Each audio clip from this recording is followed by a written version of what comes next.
place was rocking that day. It should be rocking again. Dodgers and Royals, Tarek Skubal's home debut. Let's send it upstairs to Steven and Oral. Steven, take it away. Thank you, John, wherever you may be and however you may be joining us. Welcome to Blue Heaven on Earth, Uniqlo Field at Dodger Stadium. The Dodgers starting a 7-game homestand and a 3-game series against the visiting Kansas City Royals. And it is Tarek Skubal making his Dodger Stadium debut. Walking out to the left field pen to continue his pregame preparations and hoping to help the Dodgers snap out of this little funk that they've been in the last couple of weeks. With that, let's say hello from the broadcast booth. Riding shotgun with the Bulldog, Orr Hershiser and Kirsten Watson. I am Stephen Elson. And Orr, we've switched up the scenery back home. We switched up the wardrobe. We did away with the dog days of summer polos for the jacket and shirt. Now they got to switch up the vibes and get a win.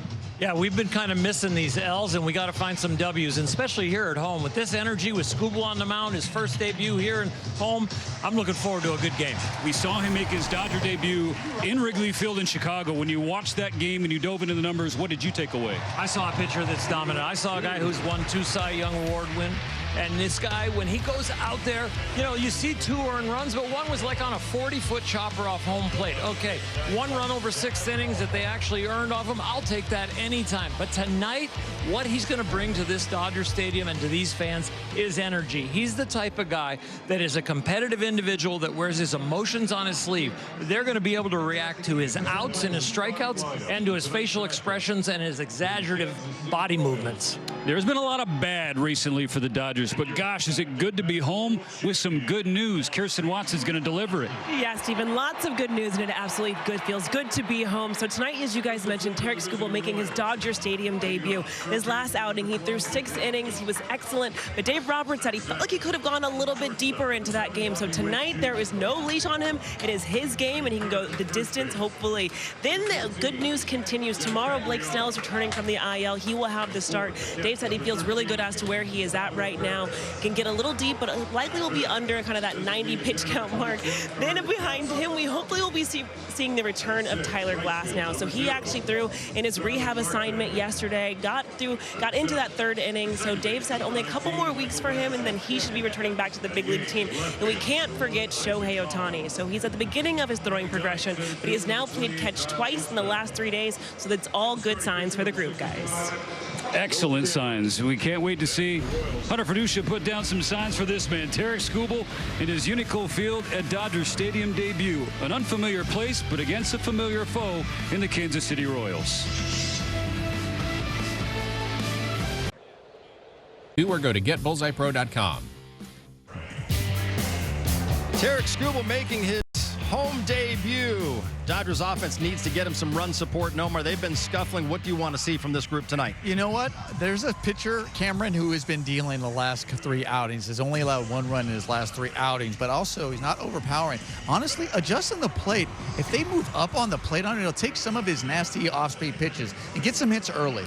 Pass the baton, have great at-bats, 1 through 9. All right, Shohei will be leading it off as the DH, but first, Tarek Skubal takes the mound in the home whites for the first time next. The welcome home.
Back-to-back world champion Dodgers baseball on Sportsnet LA is brought to you by Carl's Jr. Carl's Jr. is saving you big with a $5.99 maxed out double stack spicy chicken sandwich. The new spicy chicken max. And by your local Kia dealers. Visit kia.com to discover movement that inspires.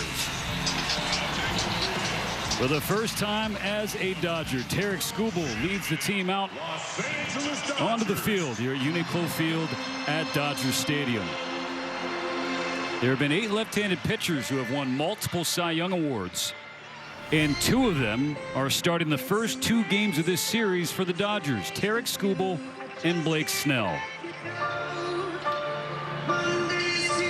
Time now for Coors Banquet. Start your legacy. And that's something Skubal's trying to build here down the stretch through the end of 2026, hopefully through the end of October. This Dodger losing spell will be long forgotten when we get to October, but this first start in Dodger Stadium will be long remembered by Tarek Skubal, his family, and really all the Dodger executives that brought him on board here. So this is a huge night for him to control the adrenaline and control the baseball and get these Royals out. There is so much unfamiliar about this place, and this pitcher still for Dodgers fans, so we show you his Arsenal StatCast 3D powered by Google Cloud. The adrenaline's going to help the four-seamer and the sinker, and then when he changes speeds, it's going to be a large differential that can get a lot of swing and miss.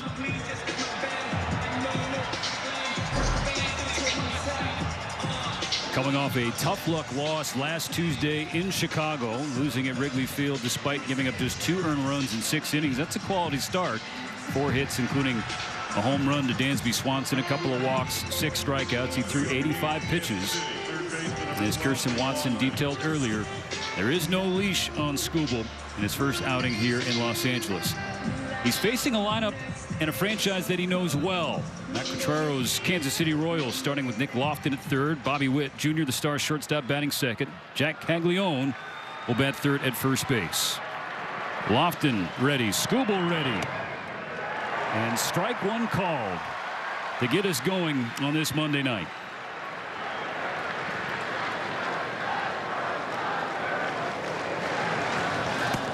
Quickly 0-2.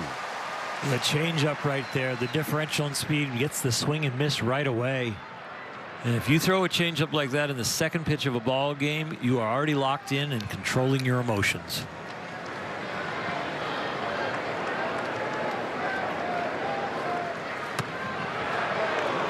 Just misses away with his bread and butter. That'd be the changeup.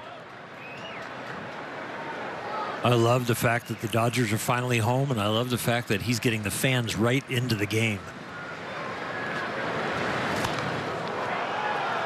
And that's slapped the other way by Lofton for a leadoff base hit. A little high fastball. He might want it a little higher, but it was just barely above the strike zone, I think, and he did a nice job getting his hands inside, just poking a jam shot to right. Skubal faced these Royals just over 2 weeks ago. 7 1/3 innings of 1-run ball, punched out 12 batters in that game. His last 5 turns against Kansas City, 31 1/3 innings, his ERA 1.15. Bobby Witt Jr. bounces the first pitch to Muncy, goes the second for one. They turn from Rojas, not in time with Witt speed.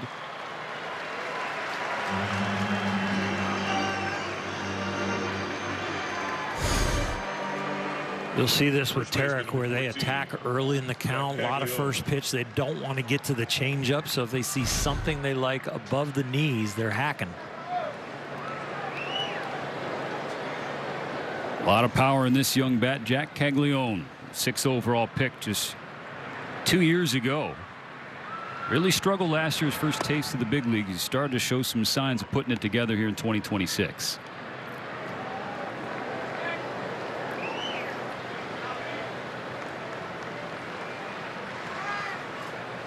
Look out for Witt on first. That's exactly what Skubal does. I didn't know your voice went down into pitch comm to tell him to pick off. No. Just mind melding for a moment. Anyway. Skubal's controlled the run game well. Only 5 stolen bases allowed. Will Witt test him? That's a broken bat. Caglianone's going to need to get a new one after strike one. Turk with a little smaller leg kick right there, understanding the speed at first base and that he's already burned one pickoff attempt. It tied for the most stolen bases in the American League.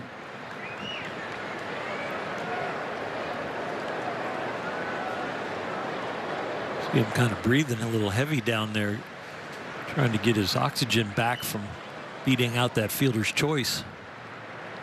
1 on, 1 out, 1 ball, 1 strike. There goes Witt. Fiducia's throw. Not in time.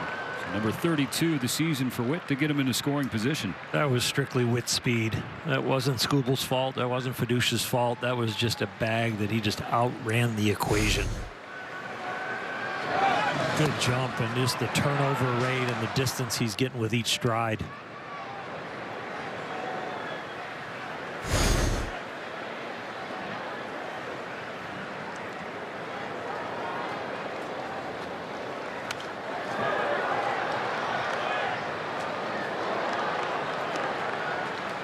This young Kansas City ball club, when he goes up in the strike zone, he needs to go higher than high. They look like they're going to start the bat.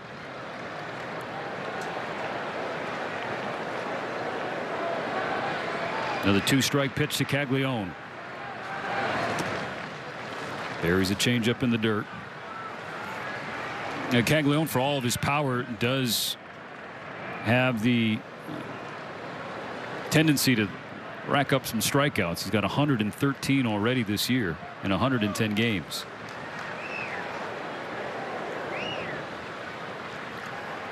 Fiducia and Skubal having trouble getting on the same page right there. That shouldn't take that long with one push of the button. And you got to push another button, and you got to push another one. They couldn't get there.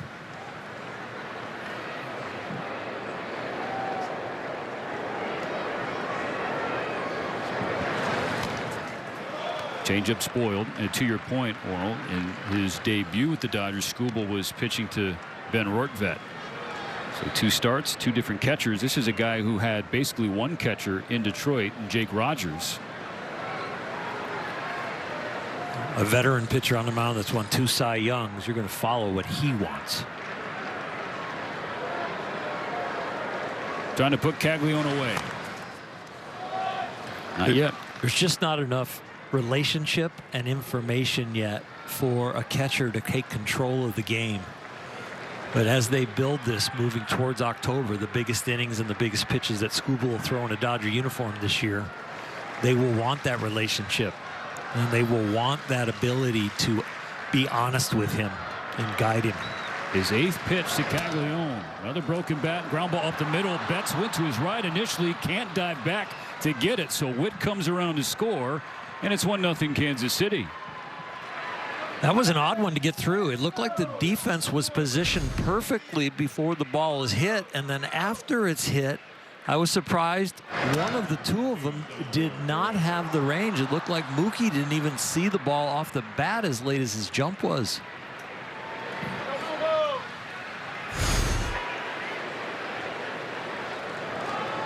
That's a big base hit for Caglianone, too. Work that kind of AB and come through with an RBI knock. His hit streak now at 9 games. Very rarely do you break 2 bats in an at-bat and get a base hit for an RBI.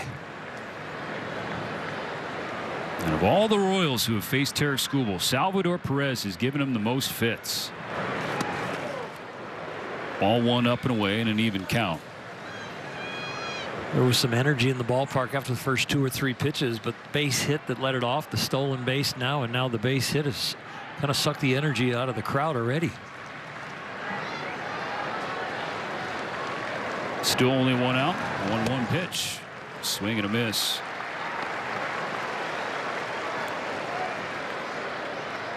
It seems like with the changeup he's found the range, but the fastball, this is supposed to be in and it ends up away. He has not found the location on the sinker or the 4-seamer yet.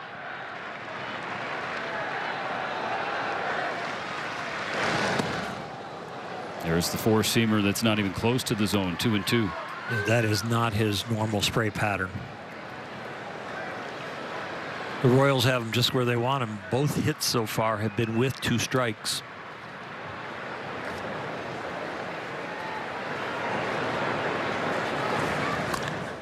On the ground to Betts. 6, 4, 3, a double play to get out of the inning, but Kansas City draws first blood.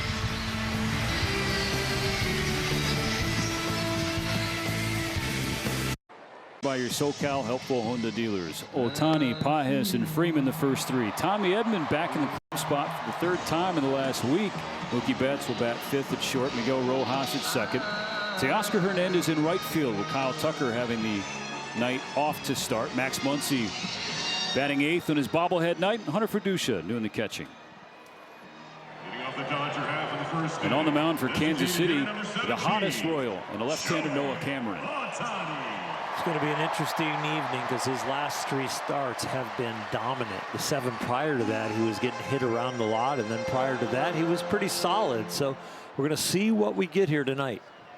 Last time he faced the Dodgers last summer in Kansas City, Dodgers got to him pretty good, including a leadoff home run from Shohei, who takes strike one at the knees. Quiet series in the desert. Shohei was 1 for 11, no extra base hits, 4 Ks.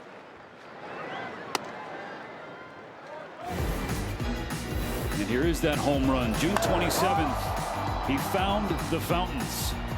Just a little breaking ball looked like right there, and he got the whole barrel on it. This time he waves at a breaker, strike 2. And even with that 1 for 3 series against the Diamondbacks, Ohtani has still been arguably the best Dodger bat. Actually, I don't think you can argue that the last couple of weeks.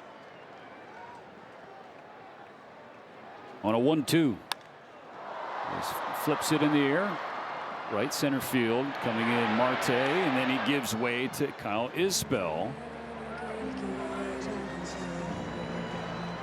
Center field, number 44, Andy. Now Andy Pages, who's got hits in 11 of his last 12. He has really looked good with his plate coverage, not chasing the ball away from right-handers and doing a nice job in RBI situations.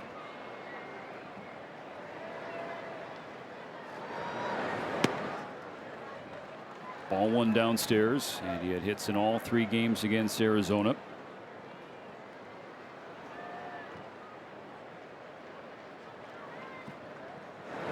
Talk about home sweet home for the team after a tough road trip like that, and nobody has loved hitting here at Dodger Stadium more than Andy Pages.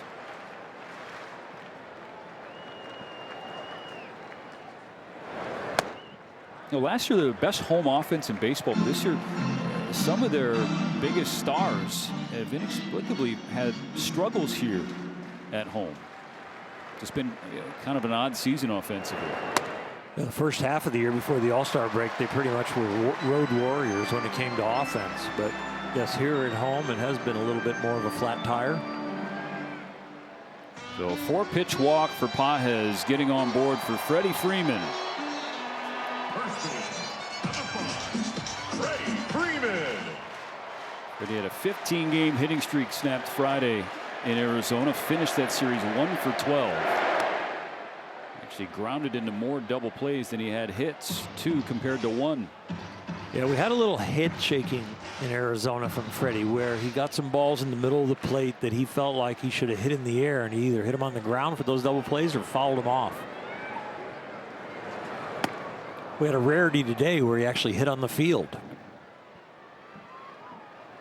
And you know Freddie Freeman searching for it when you see him taking batting practice on a field. Still the batting average on the year at .303 as he swings through a fastball in the zone. 12 straight games without an extra base hit, though, for Freddie.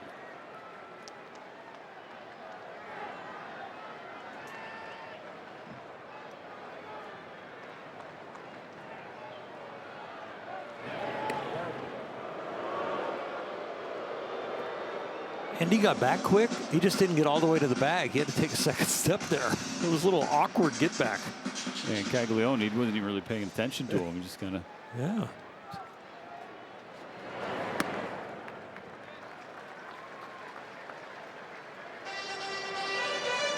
Two strikes, left on left. We know Freddie is thinking line drive over the shortstop's head.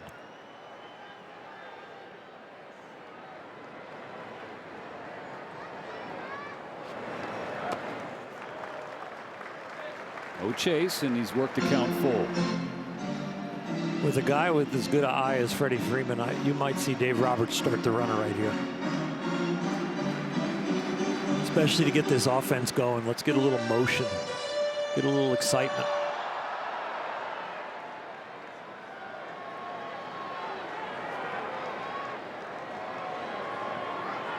The payoff from Cameron.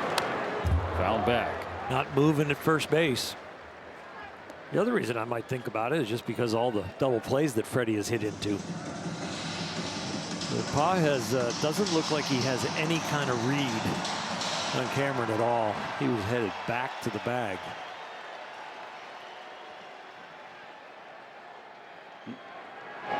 Second disengagement and throw over. Only allowed 2. That'll help the 3-2, get him started at first a little bit. Add a little reward to the equation.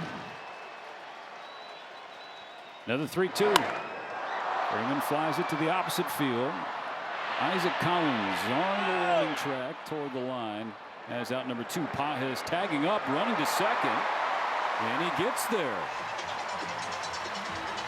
With a tying run in scoring position early on in the first. It's one way to get to second on a 3-2 count. With a fly out to left. Watch Andy get back. He decides to go for it. Probably the longest throw you're going to have over there in the left field corner down the line. Dodgers trailing 1-0 here in the bottom of the first. Tommy Edman has a chance to fix that with Pages on second base. I suppose the way Edman had been swinging the bat since coming off the injured list, no surprise that the Dodgers' fortunes have turned as his offensive fortunes have turned individually. He's batting $105 in the last 10 games. That said, Oral, I apologize, partner, he did hit a home run in Chicago and had one robbed from him in Arizona. I was just going to mention that it's pretty obvious that in the present tense, the Dodger lineup is kind of feeling a little ill when you look at the batting order. With Tommy Edman hitting 4th, Mookie Betts 5th, Teoscar, who should kill lefties, hitting 7th. Tomahawk to 3rd, and Lofton is going to dance with Pages. So a runner stranded, 1 full in the books. The Dodgers still down.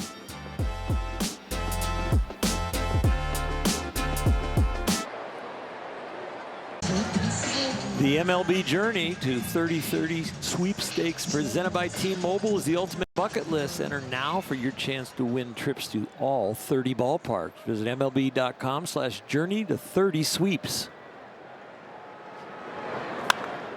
First pitch from Skubal in the second. In the air to right. Off the bat of Carter Jensen. Camping out on the warning track. Teoscar Hernandez has room.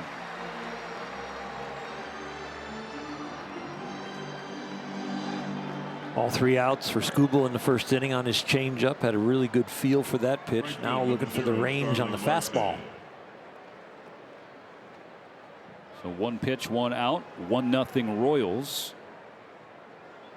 In this series opener. Now Starling Marte had a 2-run homer yesterday. The only Kansas City runs in their finale against the Cubs. Dropped 2-3 against Chicago.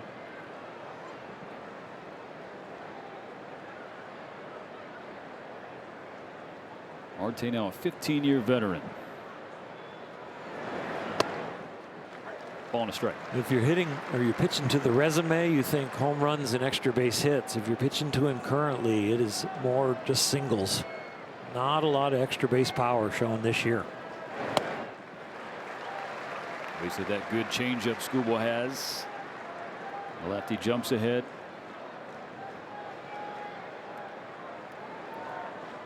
Dodger Stadium debut as a Dodger. Has pitched here before. Got the ball opening day last season for Detroit.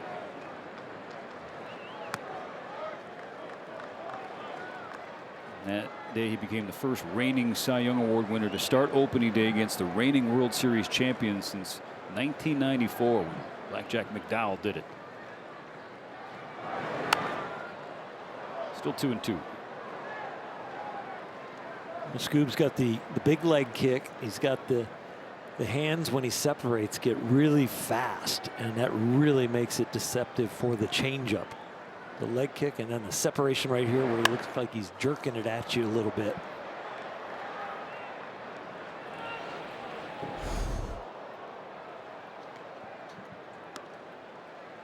That leg kick is all the way up there, but when he separates and extends both of his arms, the ball coming out of his glove and the glove going forward, that can set up the rhythm of the hitter to then pull the string with the changeup.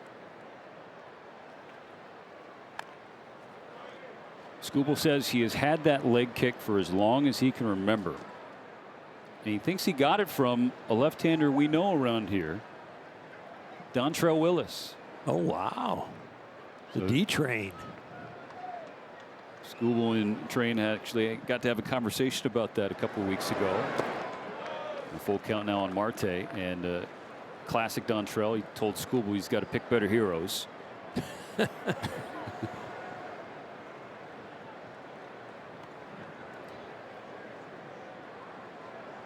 A ninth pitch to Marte.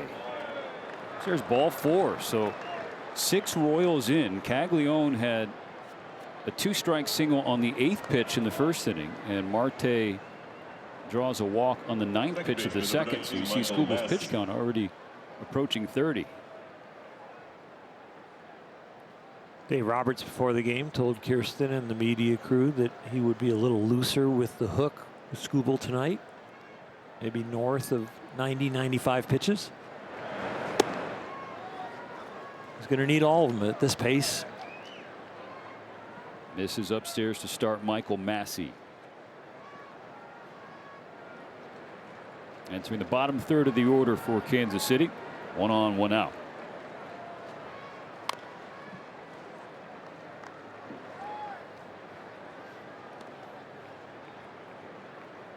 Now, after that first pitch fly out, Carter Jensen sending one to the warning track in right field.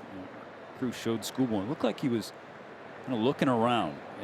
Maybe he was surprised at how far that ball traveled. Strikes now. There is a little breeze blowing out to right. The big flags here at Dodger Stadium are moving. All that to say, like, you got to give him some time to settle into his surroundings. He's only known Comerica Park as his home park his entire career. He knew where to look after each pitch to find the data he likes on the scoreboard. A new mound. You're not a fish out of water, but it definitely is awkward. And there's a good changeup right there with some depth. It's going to help you get closer to Jack in the Box. 1 down, 6 more to get 7 total. Get you a free Jumbo Jack tomorrow in LA after the purchase of a large drink.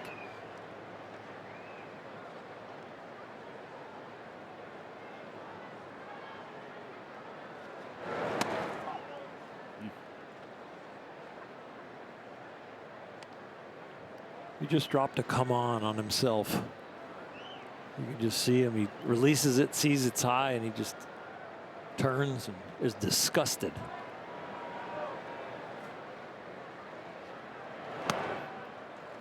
Dots a sinker to bounce right back. We discussed it during the pregame show, John and Jay Hare and Nomar, but how Skubal says openly, hey, I'm an emotional guy. I'm a fiery guy on the mound. You never have to wonder how Skubal is feeling on a start day. Not on a start day and not in his interviews. I think he's very articulate and explains what he is going through. He admits to nerves. He admits to excitement. He admits to, you know, it was sad to leave Detroit, but I'm ready to win a championship with the Dodgers. Just very revealing. Not hiding anything, really. It's got to be really freeing to him. 2 balls and 2 strikes on the former Milwaukee Brewer, Isaac Collins. He doesn't ever have to remember what he says, but it seems like he's never going to lie.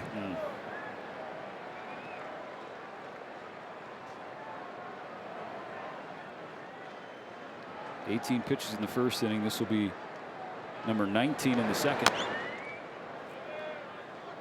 And I think he is a prime example, as we've seen others in the past, that the Dodgers do more than just look at the analytics about a player. They make sure that the personality fits, that he's going to fit in the clubhouse, that he's bringing something more than 2 Cy Youngs and stats and a 96-mile-an-hour fastball and a changeup. Sits him down with that fastball at 97. Back-to-back Ks. They get through the second for Skubal.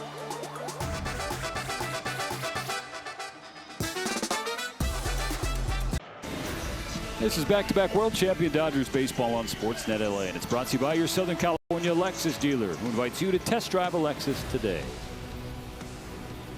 Royals 1, Dodgers nothing. Mookie Betts, Miguel Rojas, and Teoscar Hernandez due up here in the bottom of the second. Strike one from the lefty Noah Cameron. And Oral, the Dodgers have had some struggles recently against left-handed starters. They dropped 6 consecutive games facing southpaw starter. Well, it's a lineup that should hit lefties very well with the right-handed bats of Teoscar Hernandez. Miguel Rojas in there today, who's a lefty killer. Mookie Betts, Andy Pages. And then the Dodger lefties are not just guys that hit right-handers. They're guys that can hit left-handers too in their career. They lost 10 of their last 11 after starting 18-8. That's down the left field line and a fair ball for Betts. He's going to have extra bases to start the second inning. How about that reaction from the Dodger Stadium crowd? Well, the fans here are very educated, and they're on top of what's going on with the Dodgers. And if they see a little offense here, especially with no outs and a guy who has struggled that normally should hit at the top of the lineup with his resume, but he gets it started down here, it's a good sign. For Mookie, it's not about swing decisions. It's about causing some damage, and that double helps. Oh, now he's on second for Miguel Rojas.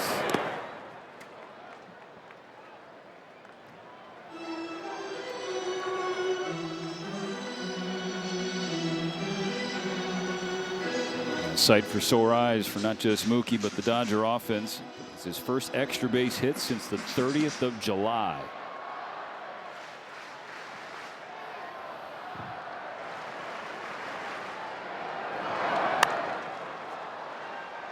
Changeup sliced away, 1-1.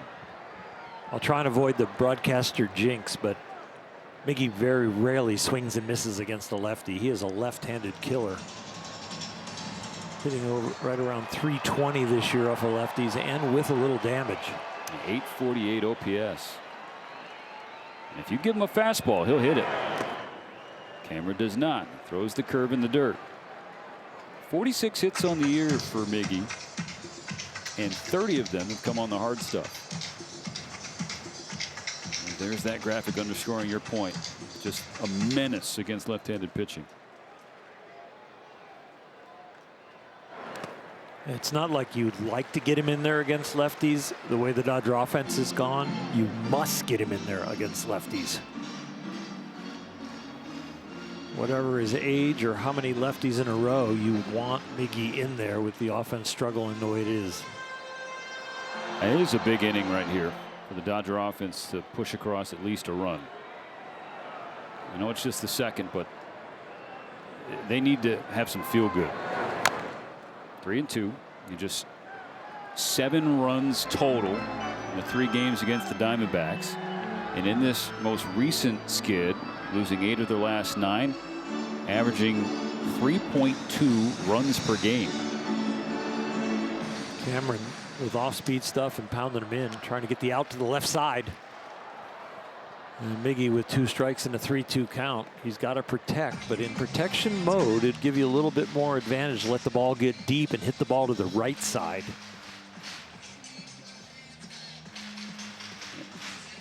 Well, to that end, you see the positioning of the Royal infield. Look how far off first base Caglione is positioned.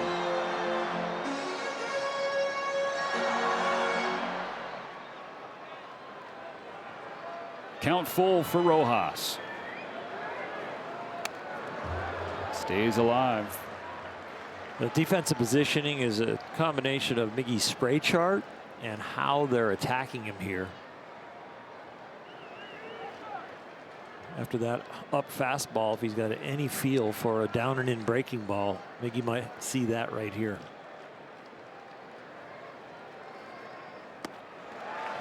Nope, with the fastball and miss. So the first 2 Dodgers reach to begin the second.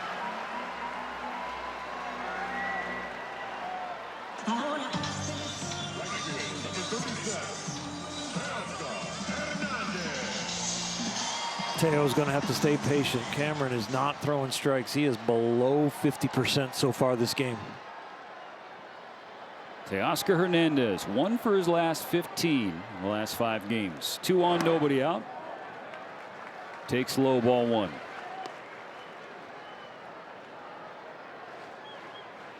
"31 pitches, 14 strikes. This is a guy who came in dealing. Hardly been touched the last 3 outings. Teo out in front of a change. This stadium and this uniform can make you try a little too hard.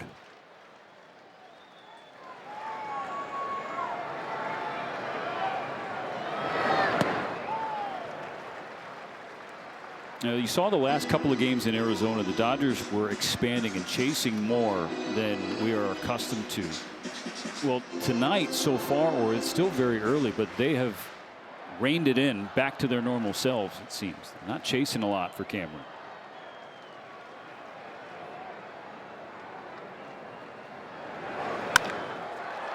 Ground ball left side. Witt goes to second for 1. The turn gets 2. That's another Dodger double play. That's an outstanding play up the middle for the Kansas City Royals. Bobby Witt ranging to his right. This is a long and strong throw to start the pivot, and ridiculous as far as arm strength and quickness from both middle infielders. And in terms of double play combinations up the middle, the Royals have a case that they have the best in baseball between Witt Jr. and Massey. So the second inning will be up to Max Muncy. Here tonight, Dodger fans at home celebrating his Game 7 home run bobblehead night. That comeback in Toronto does not happen without Muncy's solo blast in the 8th to make it a 1-run game, setting the stage, of course, for Rojas's heroics in the top of the 9th.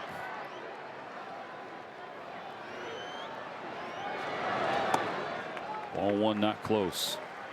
So after the 100th Dodger double play of the season, Mookie Betts, the tying run now on third base with 2 gone.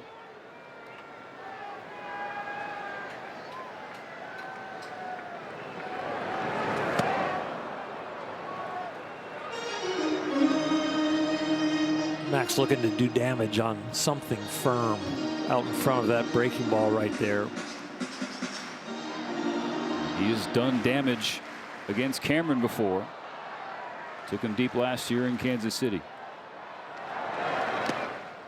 He's ahead 2-1. And here it was. Well, it was a fastball, and before June 15th he was hitting 320 on fastballs, but lately he is down below 200 on the heater. He's looking to get back on that heater.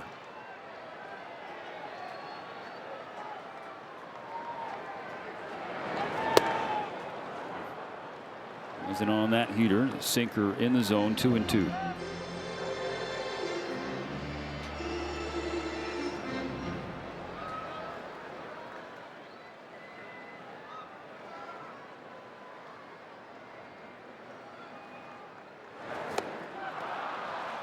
Goes chasing a slider, and Betts leadoff double. The first 2 got on, and neither of them scored.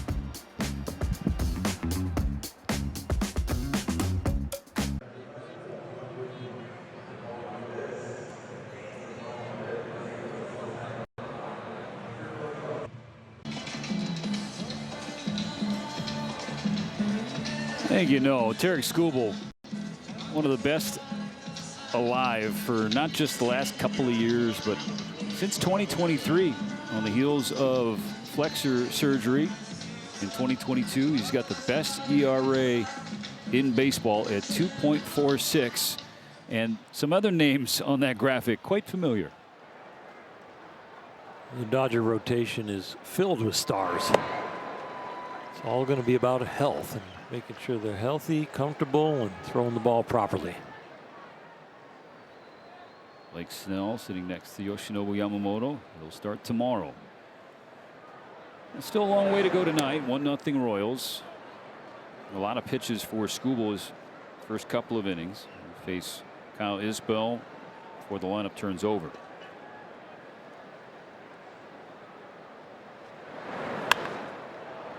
Slice down the left field side into the net foul. This is a guy you want to put away quick. Does not have good numbers against lefties. Batting in the 9 hole. Get a good first out right here in this inning. Scoobles 1-2 to the local kid. Yes, misses. Or did it? Nope, but no challenge.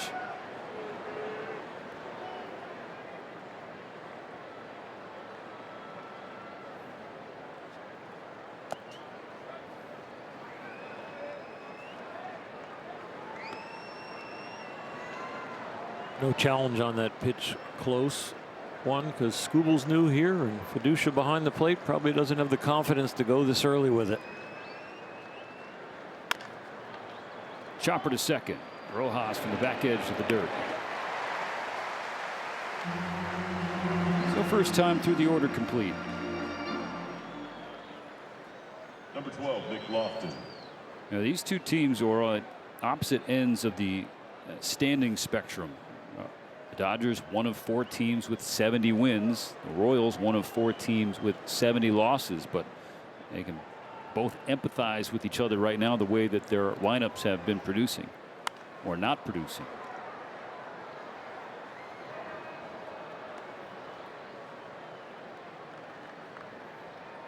For the Royals, the offensive slump has been all year. For the Dodgers, it's just been in the last couple weeks. That's hit on the button by Lofton. That's going to find the wall in left center field. So Lofton leading off 2 for 2. And here with a 1-out double. First hit was off the handle to right field. This one on the barrel, and it is driven to left center. It had that sound.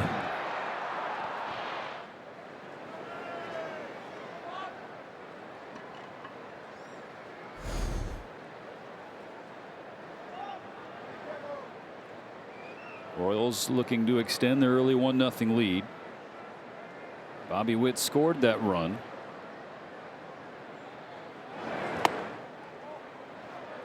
Takes a ball inside.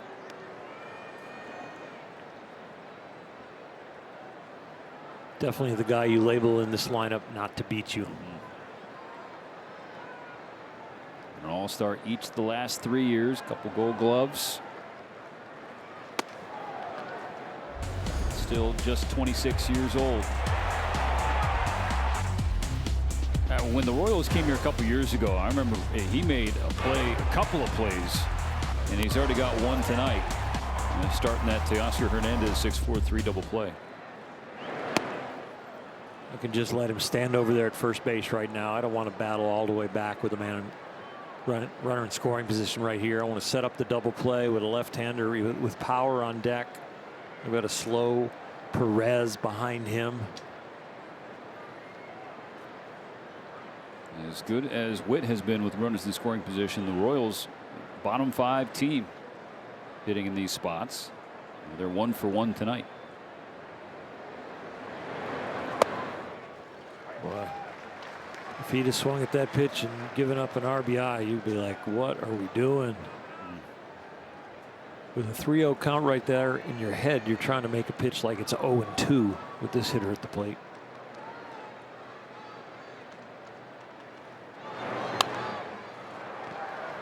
Got it full.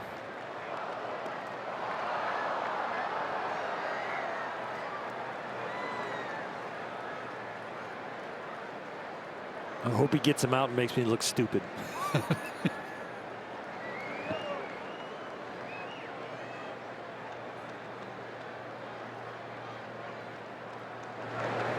Got him. You fool, Hershiser. It's all right. I like it.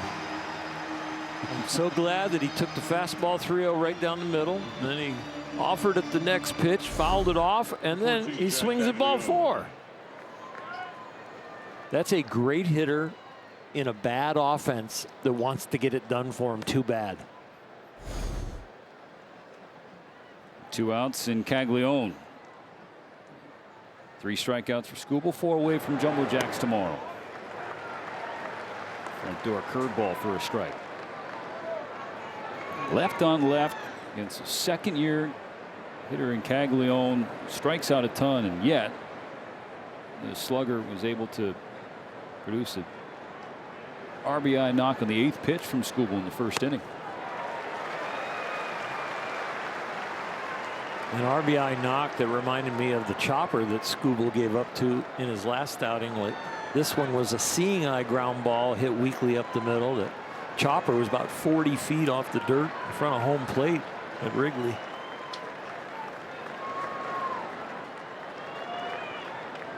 He's given up 3 runs in a Dodger uniform, and only 1 has been really earned.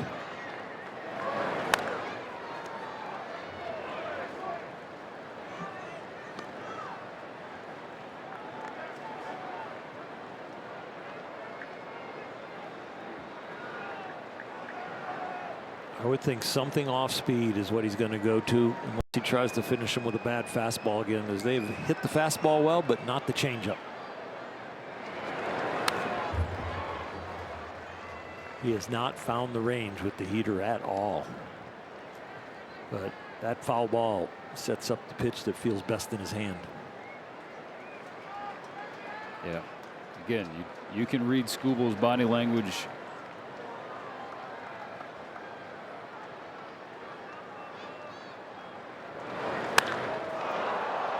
Hit hard to right field, and Caglione sends one out. That's a 2-out, 2-run homer for Jack Caglione for his 21st of the year. And Kansas City now leads 3-0.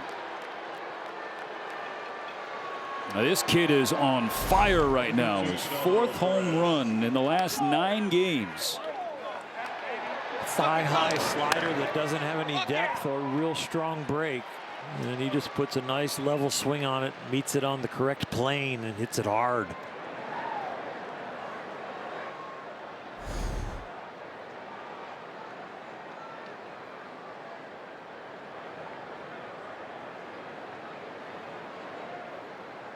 A strike away from getting out of the inning unscathed, and then gave up a no-doubt home run. Strike 1 on Salvador Perez. The first and third hitters in the Royals lineup are 4 for 4 with a double and a home run.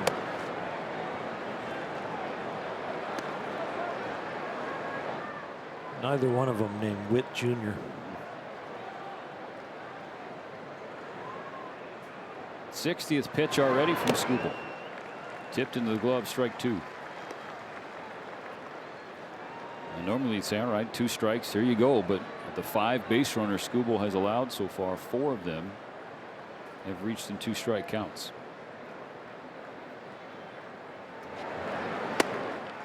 Not Perez. Skubal's 4th K gets him to the 3rd inning, but now the Dodgers down by 3.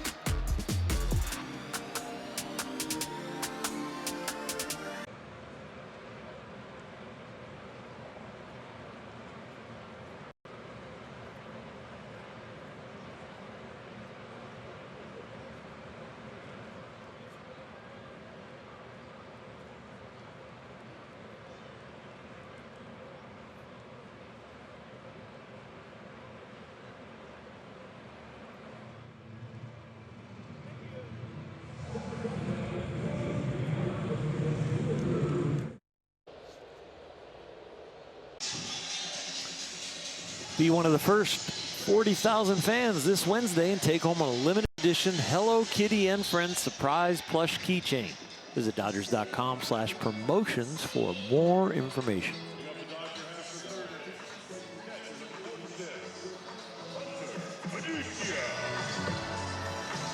Nine 1-2 on the docket for the Dodgers in the 3rd. Jack Caglione 3, the Dodgers nothing. And you flash back to what we talked about in the bottom of the 2nd, where it seemed imperative, important for the Dodgers to scratch a run across. First 2 on, nobody out. Hey, your team has been scuffling. Your offense specifically has been scuffling. And instead, a double play and a strikeout. You come up with nothing, and then the Royals come up with 2 more. And now you're in a hole that's only 3-0 with a lot of ball game left, but with the way that the offense has looked of late, 3-0 feels like a much bigger deficit. Fiducia shoots one down into the left field corner. Back-to-back innings, just like Betts in the second. Fiducia leads off the third with a double down there. Well, the pedigree would tell you he's better against right-handed pitching, but here stays on a breaking ball and hits it properly down the left field line. Just a line shot into the corner, guaranteed double with that slicing action. Since putting the Dodger uniform back on, has swung the bat very well. Couple hits over the weekend, has one here in his first at-bat of the series. Now Ohtani.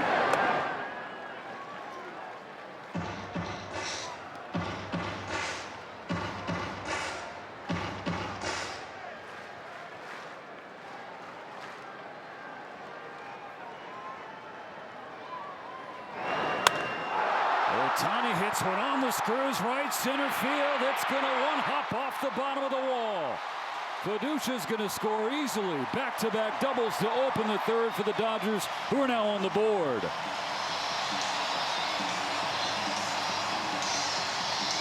I thought we were about to see another blast, have that one clear the wall. The power stroke has really started to get hot with Shohei. This one a little off the end of the bat, but hit properly and in the proper position in that gap. This is just what the doctor ordered as far as a little momentum, a little energy in the stadium. RBI number 72 for Shohei. Now a 3-1 ball game. Strike to Andy Pages. Andy's challenging Batter's it. challenging the strike. ABS challenge powered by T-Mobile. I thought you were joking. You were not. Call confirmed. Los Angeles has one challenge remaining. Oof. Andy doesn't have the best percentage on challenges. No. He does not. To say it mildly. Yeah.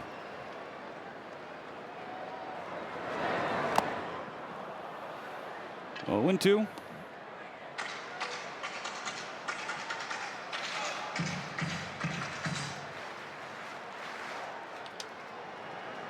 Kind of nice to see some extra base hits. The Dodgers on the road trip just had 2 doubles or triples. So 2 extra base hits that were labeled 2-baggers or 3-baggers. Well, they've got 3 tonight. Yeah, it was either base hits or bombs, it seemed. Yeah.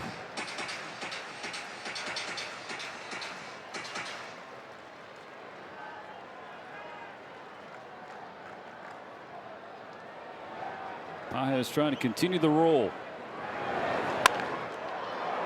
Just foul.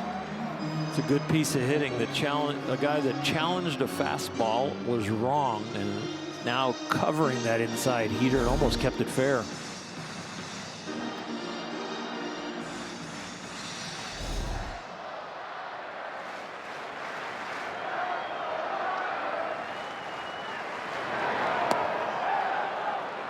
Jack swing, no swing.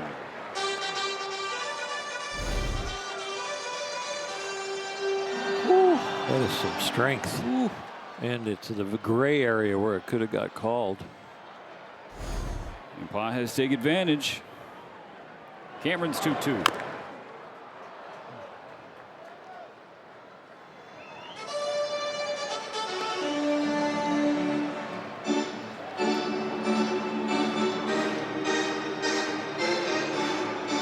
He's got a portion of the shin guard and a portion of his shin, I think.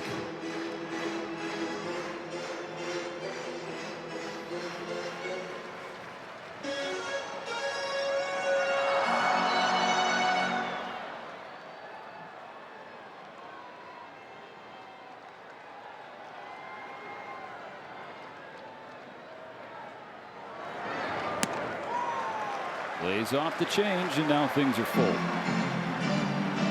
Well, he's kind of backed Cameron into a corner. He's covered the fastball in. He's fouled off the breaking balls down and in. And then Cameron did not have the feel for that changeup away. The 8th pitch to Pages. On the ground to third. Gobbled up by Lofton. First out of the inning. Good at bat by Andy. Number 5, Freddie Freeman.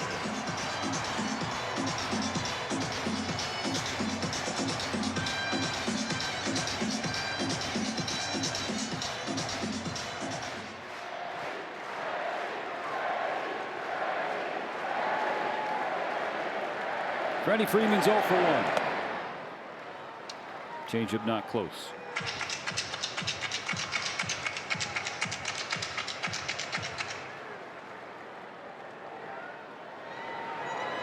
Couple of doubles in this inning and produced the first Dodger run. They got Mr. Double in the box in Freeman.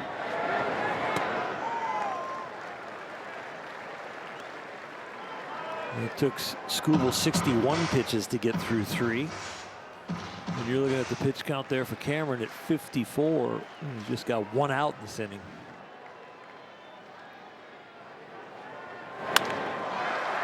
Ready, shoots one the other way.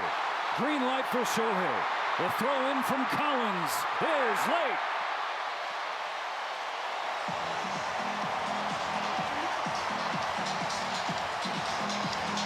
Well, Freddie doing his thing.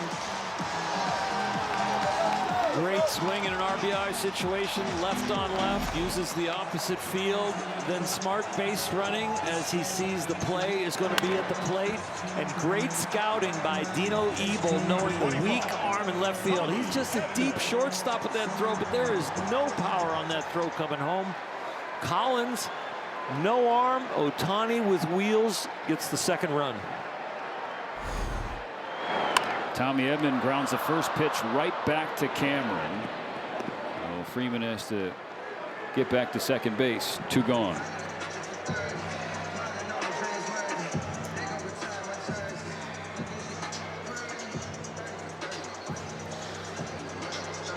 Betts trying to build on what he did leading off the second. Double to the pull side, down into the left field corner.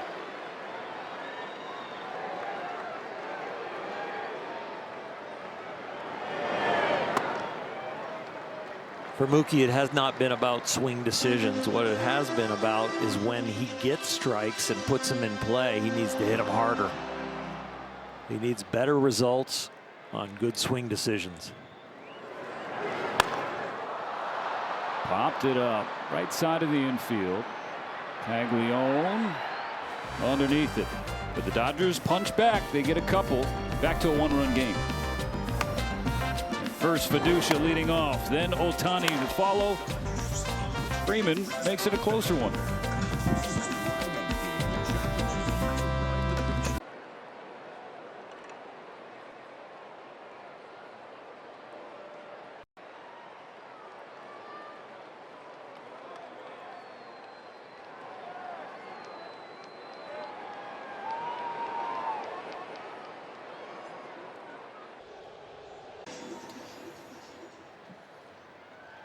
Dodgers right back in it, 3-2. Tarek Skubal, 61 pitches through his first 3 innings. His first outing here at Uniqlo Field at Dodger Stadium.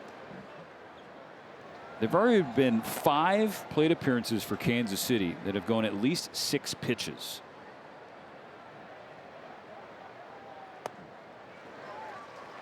Ball and a strike on Carter Jensen, a rookie DH. He nearly hit one out. Again, Skubal leading off the second inning. Swing fly to the opposite field. Tommy Edman crossing the line. 1 gone. Morongo Casino would like a word. Win a brand new Mustang GT Fastback August 31st. Morongo. Those 2 runs by the Dodgers took some pressure off of Tarek. Yeah, it really could have started to feel like a piano jumped on his back after giving up that home run, and it did. But they pulled the piano off his back pretty quick, get him right back in the competition of this game. This will help. After Marte drew a 9-pitch walk his first time up, he bounces out on the first pitch here. The cambio, change up, got the weak grounder. That's the pitch that's been working for him so far tonight. The home run was a slider that was hanging. Base hit for the RBI early on was a fastball in. The second baseman, Michael Massey, who struck out his first time up. Starts him off with a fastball. It's a pitch you've highlighted a couple times tonight. He hasn't quite had it. You know, and what's really impressive about the changeup is he really hasn't been able to set up the window for the changeup. The changeup is kind of living on its own. That's why when he's really dominant, winning the Cy Youngs and been so consistent, it's because the fastball creates the window and the changeup just puts you away. His first 1-2-3 inning of the night with a strikeout to cap it off. 7 pitches to get Skubal through the 4th.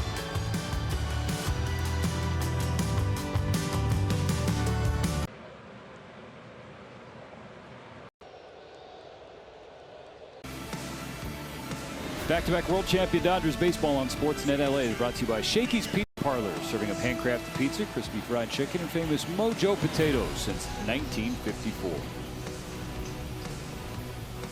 Kansas City 3, the Dodgers 2. Bottom of the 4th begins with Miguel Rojas. And ball 1 from Noah Cameron. Rojas walked his first time up.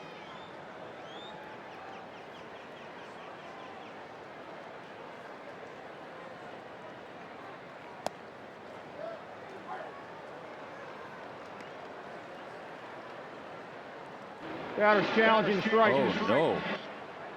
ABS challenge powered by T-Mobile. Dodgers will be out of challenges. No way. Calls confirmed. Los Angeles is out of challenges.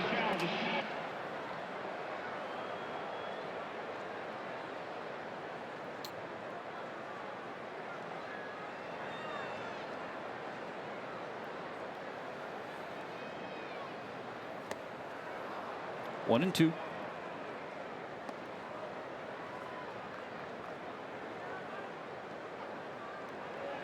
Dodgers have had a base runner on in every inning, and the last 2 innings have led off with doubles. Already 8 at-bats with runners in scoring position. They're 2 for 8 as a team so far. And giving themselves chances, just cashing in as much as they would like, or they expect. Here comes the 2-2. Rojas hits it to Witt.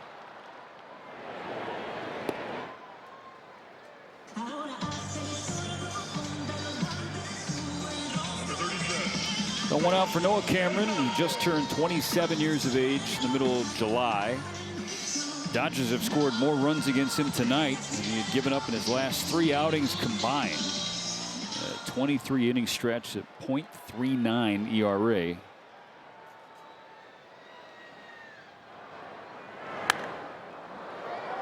Strike 1 fouled away from Teoscar Hernandez. I guess you consider Cameron a late bloomer when his rookie year was he was 26, now 27. And he seems to have figured it out what he wants to do. The 7 terrible starts before the string of 3 that have been off the charts outstanding. The last 3 he's decided to do right what he's doing right now. Put his glove over its pitch comm and call his own game. The intent for every pitch has increased. The responsibility of what's going on the mound for him, he is taken. And that was a ball, and they have no more challenges. And not even close.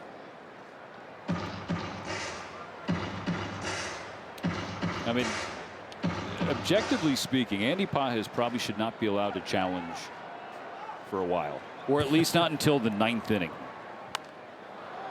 Put him in the challenge penalty box. Yeah. Let him out in the 8th. The Rojas one was certainly surprising too, but it's a little bit of a symptom of what's going on with the offense right now. 2-2 for Teo.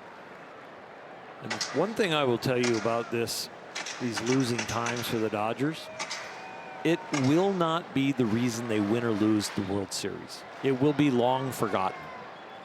But it is a symptom. It is something you want to get rid of as soon as possible.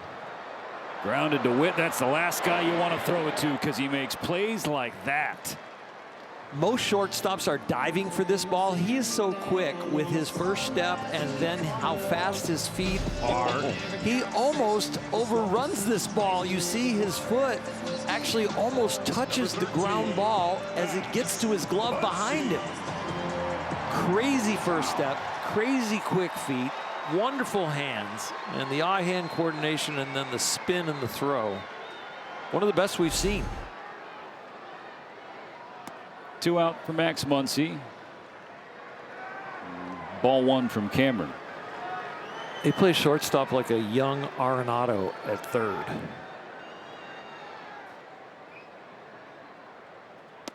Because it's a strong shortstop. It's not, you know, the little flea out there. That's a strong man.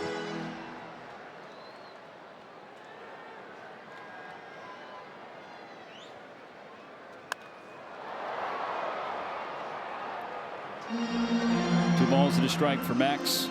And once he struck out on a slider, final out of the second inning. Dodgers swinging the bat a little more often in this inning. Prior to this, there was a lot of taking going on. Oh, there's the recent Muncy nemesis, the changeup. Cameron's spray pattern tighter in this inning, so they have to swing. The Royals against Skubal have been attacking him. They're swinging over 50% against Skubal. Full count.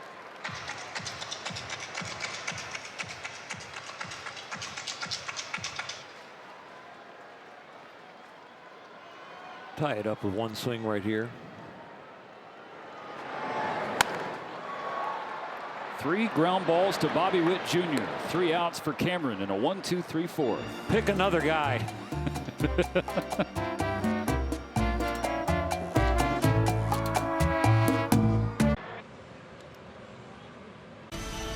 Back-to-back world champion Dodgers baseball on Sportsnet LA is brought to you by your Toyota dealers. We make it easy. Nothing's been coming easy to the Dodgers recently. They trailed the Kansas City Royals 3-2 starting the 5th.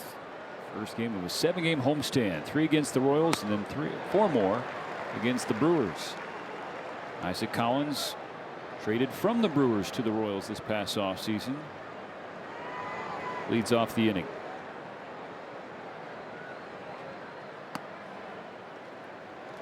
Tarik Skubal, 7-pitch inning last inning, and I am still marketing and campaigning for anything from 10 pitches or under when your pitch count is out of control to call it a Kershaw. Clayton always responded to his 25 to 30 pitch innings where he'd come right back out and just attack. You'd see him have a 7, 8, 9 pitch inning and get the pitch count right back in order. Skubal and Kirsch, teammates in the past World Baseball Classic. 1-2 flip to center. Should be a can of corn for Pages, and it is. Skubal detailing that conversation with our friend David Vassay and how this lefty, over a couple of size, picking the brain of Kershaw, who's got a few himself. And one of the things he asked him, younger advice you would give your younger self. So you brought it up earlier how this is a really articulate and thoughtful player in Tarik Skubal. Not like, hey, how do you hold your curveball? It's, you know, trying to get to the next couple of layers deeper. Well, and you can with him. Watching his interviews when he was acquired by the Dodgers, it was fantastic to get to know him so quickly.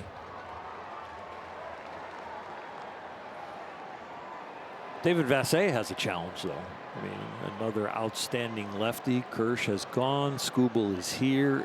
Snell is getting healthy tomorrow. No one's unseating Snellzilla for DB. Well, we know that. You know, it's going to be a challenge. Looks like Blake knows what we're talking about. The 0-2 to Kyle Isbell downstairs. I love listening to David on the way home. The Dodger talk, the knowledge, the patience he has with the audience to explain what's going on. Never argues with people, but just lets them have their voice. But then when he gets to the ballpark with us, he might voice a little frustration.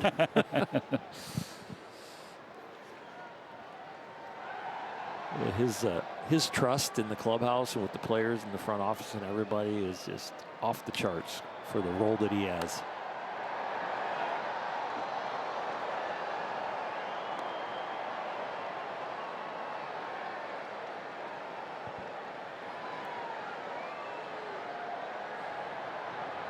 I know you and I don't trust him, but they do. Scooble will try again. We'll have to try at least one more time.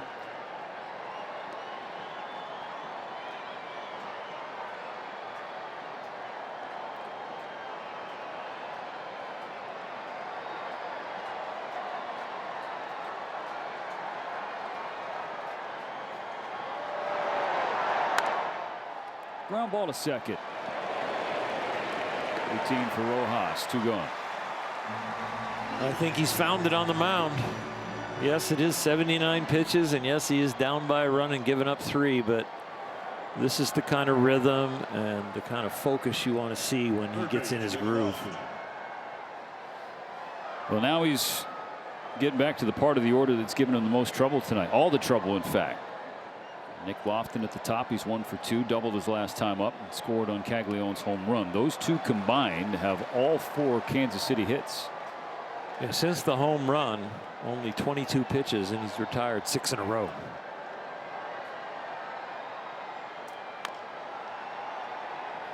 Quickly 0-2. So are we going change-up blown away, or are we going fastball up around the shoulders?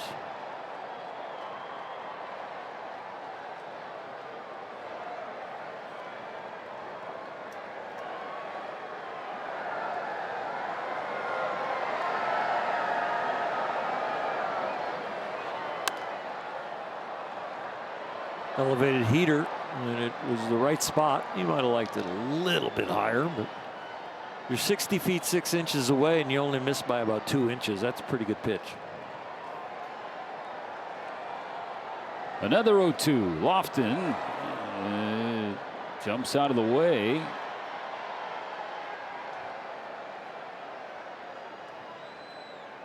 He went down, wasn't sure if that got him. Now they're signaling it did. Top of the shoe, right on the shoelaces. It took a while for John Bacon, the home plate umpire, to signal down to first base. First look for me, I didn't see it. I had no idea. Shortstop Bobby Witt Jr.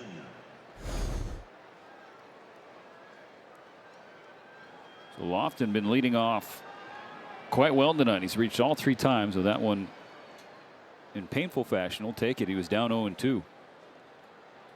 You can call it hits in all 3 at bats.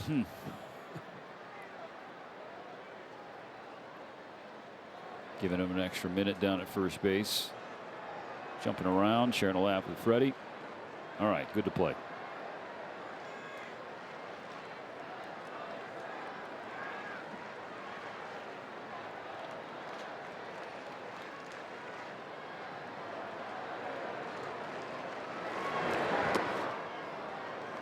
Changeup downstairs. It's an interesting matchup because you're saying, all right, well, the Royals are in last place. They got a scuffling offense, but they're actually one of the 2 best teams in the majors hitting changeups.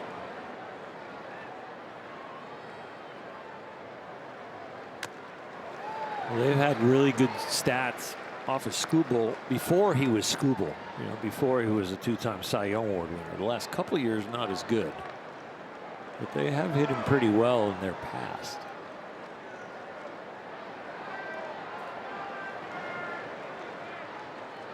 Skubal threw 85 pitches at Wrigley. He's about to throw 86 here tonight in LA. 2 balls and a strike for Witt. That's just an outstanding changeup, and it's just a ball out of hand. But as far as the speed, the delivery, and the action, he got everything you wanted it except for the location.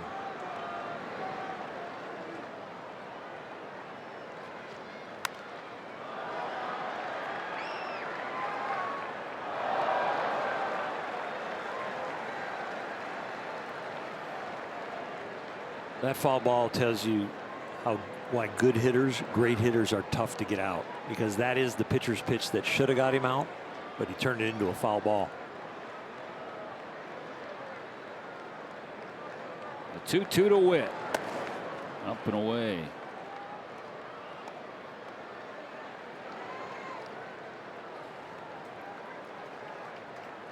Last at bat, he fell behind him 3-0, came all the way back, and Witt swung at ball 4, up and away. What's he got for him here?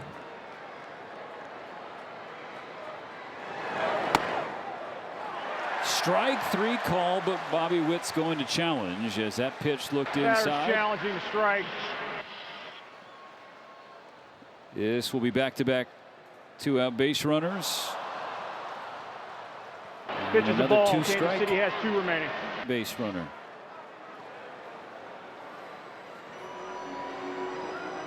Mark Pryor coming out to the mound. Jack Caglione's coming to the box. He's got the performance spotlight on him, sponsored by your Southern California Nissan dealers. He's driven in all 3 Royals runs tonight. The last 2 on a loud laser to right field.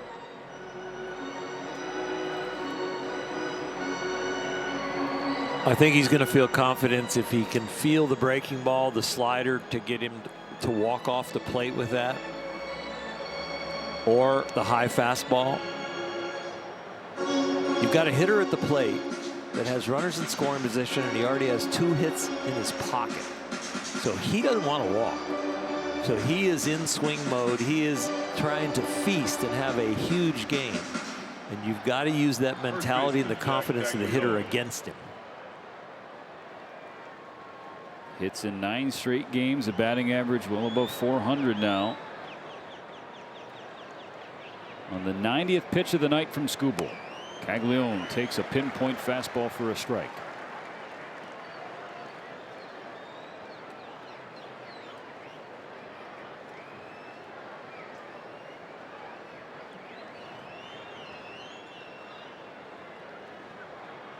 Oak out, up and in. That's a good miss, especially with a guy who's 2 for 2 off of you.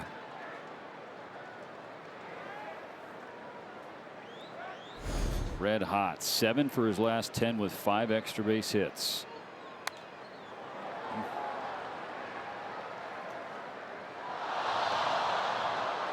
Activity for the Dodgers in the pen. Alex Vesia starting to throw. Guy hits a home run off you on a hanging slider where he extended his arms and still pulled the ball. They are tried to crowd him here in the last 2 pitches. Skubal shook Fiducia for this 1-2 pitch. Should wait an extra moment. If you throw slider, don't try and throw your best one. Just throw a good one. They've already had 6 guys reach with 2 strikes.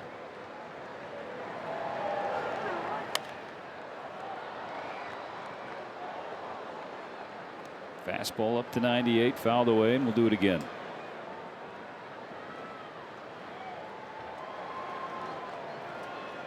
If you go off speed, it needs to be a ball. The fastball's beating him.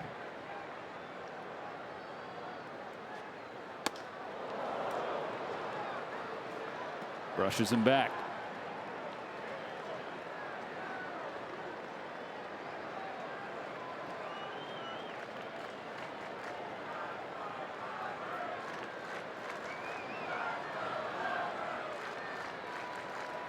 Two on, 2 out, the 2-2. Got him swinging. Went to the change for his 6th punch out to strand a pair and keep the Dodgers within 1.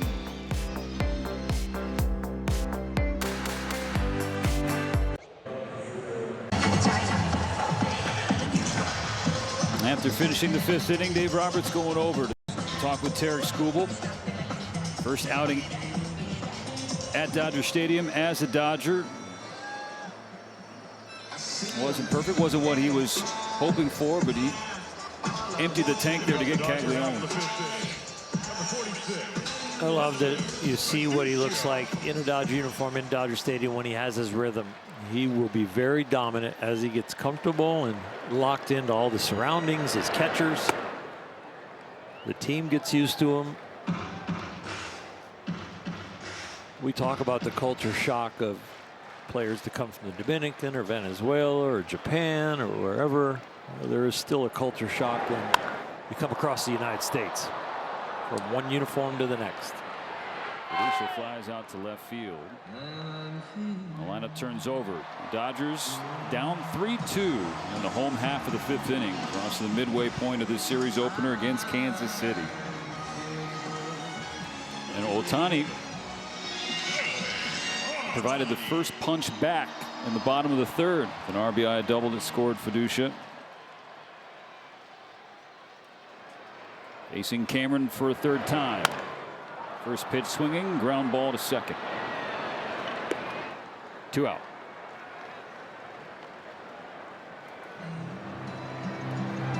God, I'm still counting my blessings. Center field, Andy Paez.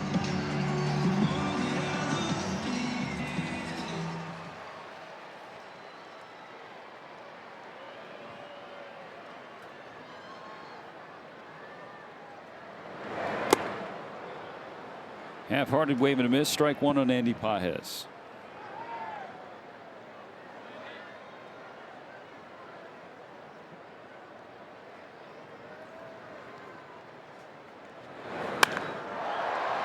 Hit hard to left, but right at Collins. And that is a quick 5-pitch inning for Noah Cameron. We go to the 6th.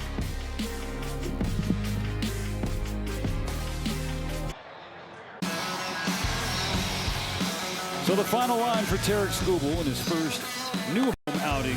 5 innings, 3 earned runs, 4 hits, including Jack Caglione home run. Walked 2, struck out 6 in his 95 pitches, 66 for strikes. Now the Dodgers call to the bullpen. It's brought to you by Jacoby and Myers. One lefty to another. Here's Alex Vesia.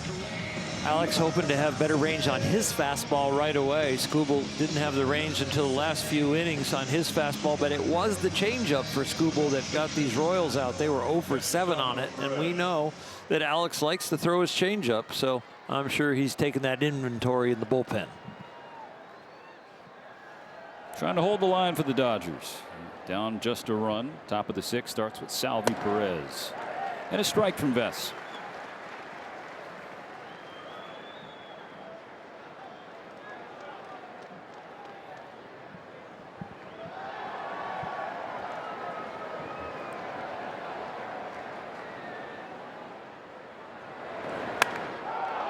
Perez launches high in the air to left field. Edman on the track. Paez with him at the wall. It's caught by Andy. Just missed it. Perez. And that's the first out. Well, the Achilles heel for the Dodger bullpen lately has been the walks and the home runs. Well, these guys both look like they're going to take a shot at it. And Tommy did not want to slow down until Andy officially called it because he wanted to keep his momentum to be able to jump also.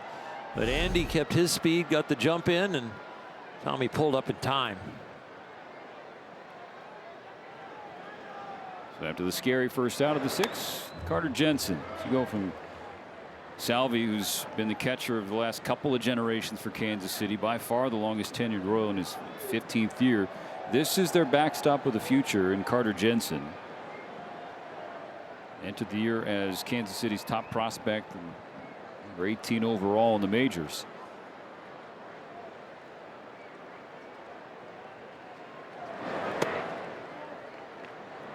Hunter Beducia, you see he wanted a challenge there, but the Dodgers don't have any left. Andy Paez, Miguel Rojas burned him in the 3rd and 4th inning respectively. That's tough because it was in the zone.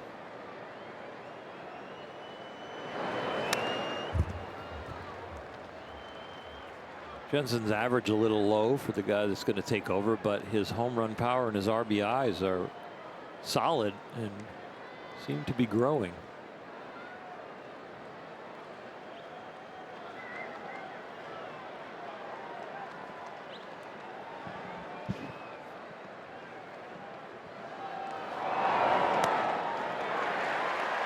That's strike number 3.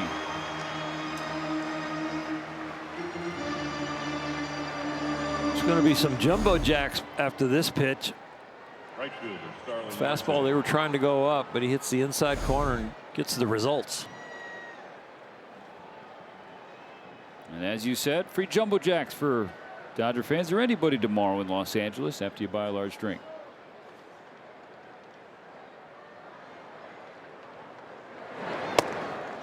First pitch strike to Marte. 0 for 1 with a walk.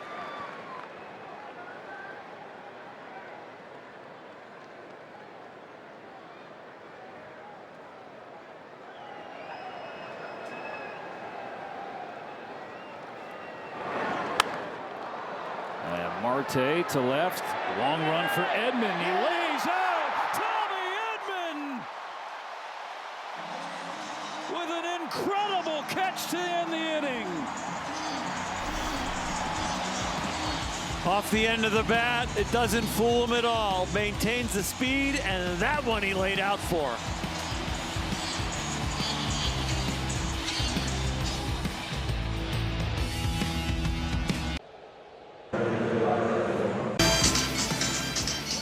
Back-to-back world champion Dodgers baseball on Sportsnet LA is brought to you by Jack in the Box. Jack's new Philly-style bonus Jack combo. Shaved steak, grilled onions and peppers, and melty cheese starting at $5.49. I can't get over that catch from Tommy Edman, Oral. Fantastic. We saw the range to the left where Andy Pages ended up catching the ball in the gap near the fence, near the top of the wall. Well, he broke well to his right there, and that was wonderful. Took extra bases away from Starling Marte. But you got to do everything right. You got to break right. You got to run the perfect route, and then you got to time the jump and have soft hands. Fantastic. Edman on deck here in the bottom of the 6th. 3-2 Kansas City. Dodgers trying to take a step out of this recent funk. How many times does a guy make a great catch and then ends up second the next inning? 1 out of 9. Well, maybe 1 out of 8 because it's DH. Here comes the 2-2. Full count for Freddie. 1 for 2 with an RBI base hit. His most recent trip to the plate. Nobody throwing for Kansas City in the pen with Cameron now at 85 pitches. Here's 86.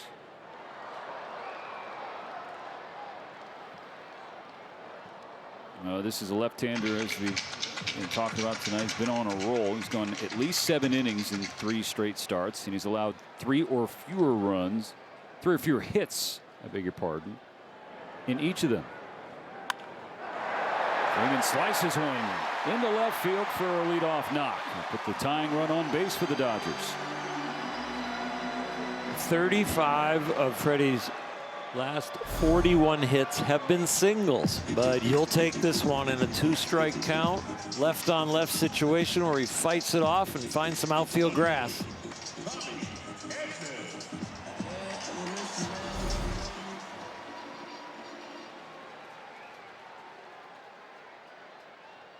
Now Tommy Edman. Fastball upstairs, 1-0. 0 for 2 so far tonight, and 4 for his last 40.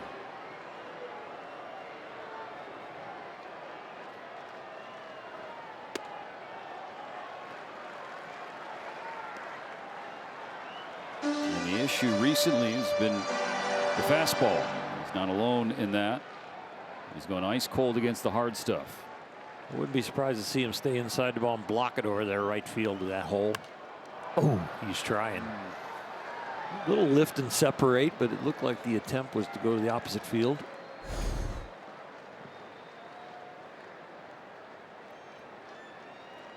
Yeah, just out in front of it because it was off speed, but it looked like he was trying to keep his hands in and shove it through that hole.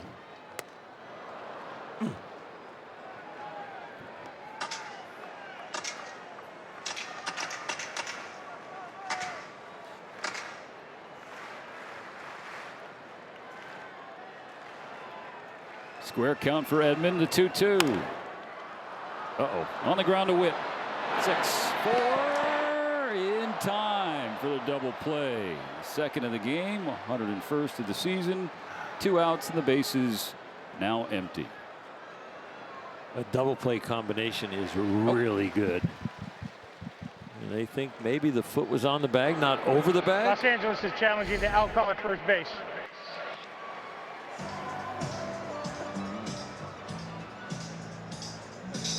Yeah, he's safe by a toe.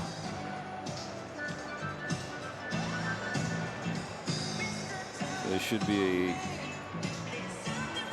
quick watch in New York City. 50,000 umpires. After review, the call on the field is overturned. The runner is safe. Los Angeles will retain their challenge.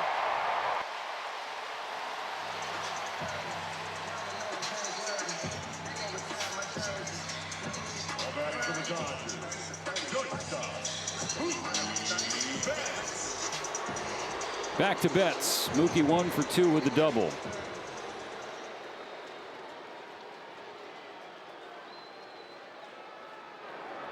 Tying run on first with Edman, 1 out in the 6th.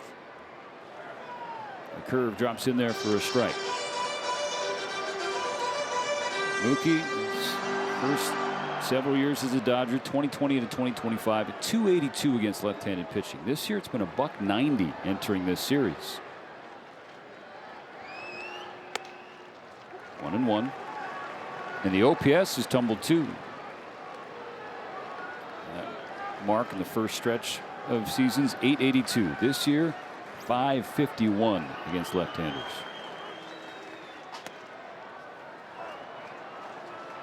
Strike 2.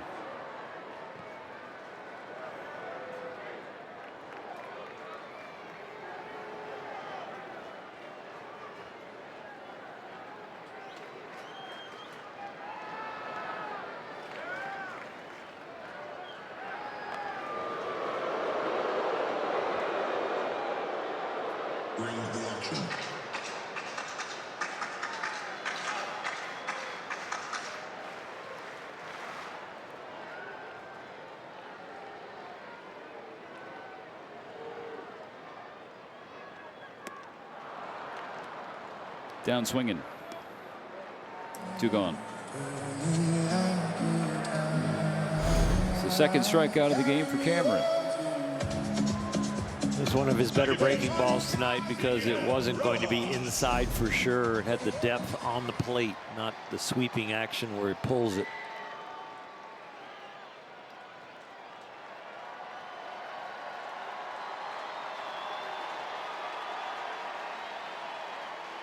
So it's up to Miguel Rojas to continue the 6th.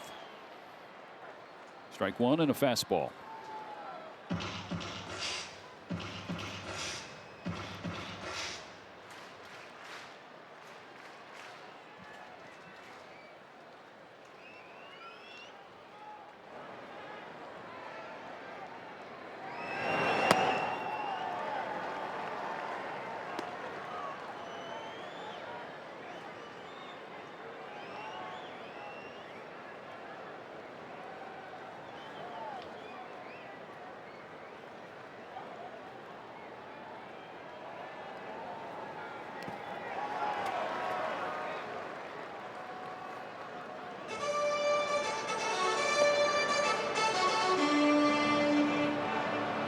Dodgers trying to author another comeback.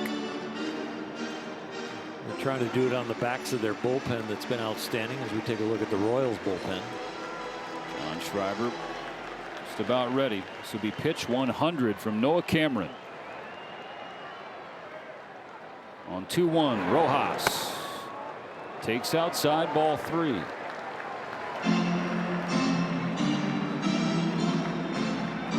Dodger bullpen gave him 4 2/3 of perfect innings, and the Dodgers couldn't come back in the last game. But if they can repeat that performance, this offense trying to come back. That's into the left center field gap for Rojas. Edman's going to hop on his horse. He'll be held at third. A 2-out double for Rojas to give Teoscar Hernandez a chance with a pair in scoring position.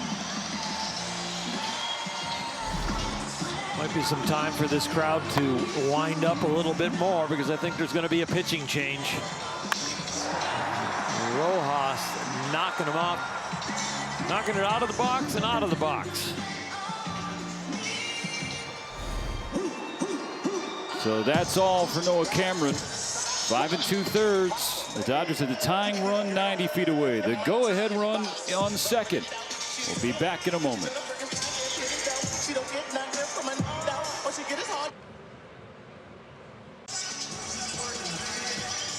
The line for Noah Cameron not yet complete because he's on the hook for Tommy Edman and Miguel Rojas. Runners on third and second respectively. The Dodgers trying to rally here in the bottom of the sixth. The right-hander John Schreiber coming on for his 48th appearance, and he'll face a pinch hitter in Kyle Tucker.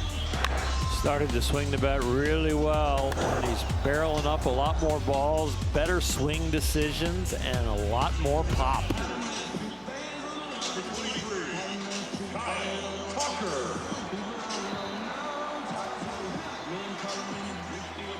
Brings a 7-game hitting streak into this homestand. Got the season average up to 244 and the OPS up to 727. 2 in scoring position, 2 outs in the sixth, 3-2 Kansas City. Schreiber's first pitch. Way outside. Kyle's last 15 games, an OPS over 1,000. He'd like to get a hit right here and raise that OPS at Dodger Stadium, because so far this year these home fans haven't seen that much. The 1-0. It's in there, catches the bottom of the zone and evens the count. OPS here at Dodger Stadium just over 600. It's the 5th worst home OPS in baseball. And all those numbers in the past, his focus the here and now, a chance to give the Dodgers the lead.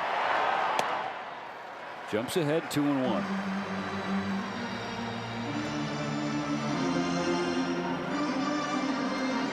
Tucker tripled yesterday to continue a strong stretch, not just these 7 games with a hit, but the last 15. Batting average about 300. 3 balls and a strike.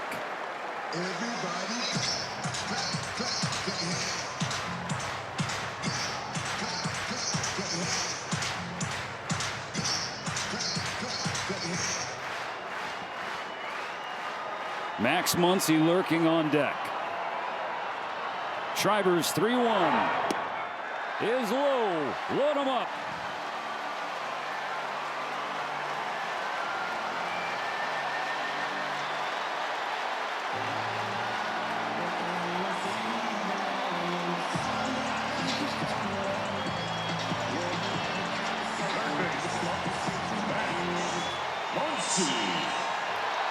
On Max Muncy's Game 7 home run bobblehead night. With the bases loaded. Takes ball 1 inside. Facing their most trusted reliever, but not trusted against left-handers. Has dominated righties, but not lefties.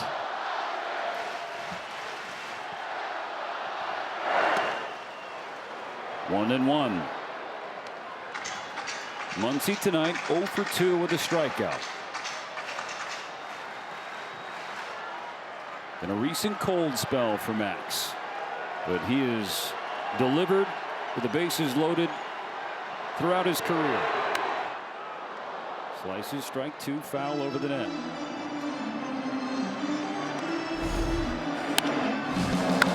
Since the All-Star break, 4 of his home runs have been big ones to flip the scoreboard.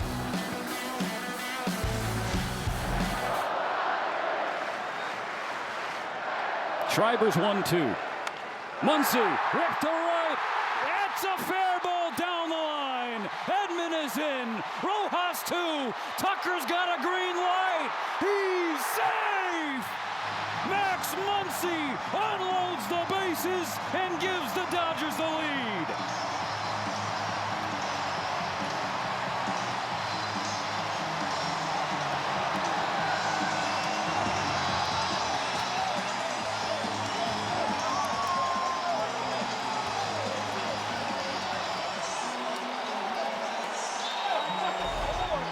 wasn't a go-ahead home run for his 5th, but it was a go-ahead triple. And it's a sweet one on your bobblehead night. The family in the suite throwing out the first pitch, saying it's time for Dodger baseball, and Max said, yes, it is time for Dodger baseball.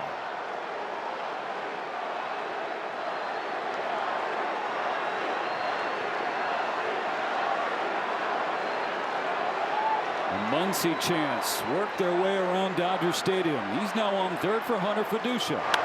Fiducia to left, hangs up for Collins. But Max Muncy delivers. A bases clearing knock. 5-3 Dodgers. Let's go to the 7th.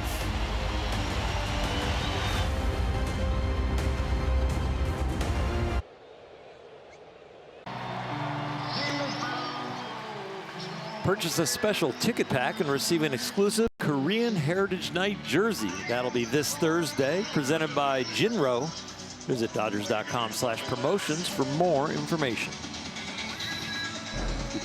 I just got a notification on my watch. You're in a loud environment. Levels this loud can cause temporary hearing loss. Well, thanks a lot, Max Muncy. Scored a double. What did you say? Scored a double. It unloaded the bases and took the Dodgers from down 1 to up 2. So Jack Dreyer, who has been on some kind of roll, Oral, has the top of the 7th. He had a rough June, but yeah, he has been very, very good the rest of the year. Is that on us? Lead off single. It's just a single. He's just getting warmed up. Bottom of the order for Kansas City. Massey, Collins, and Isbell. As this series opener is now up to the bullpens. Kyle Tucker came off the bench to pinch hit for Teoscar Hernandez, drew a walk, and then scored on Muncy's double. He's now in right field.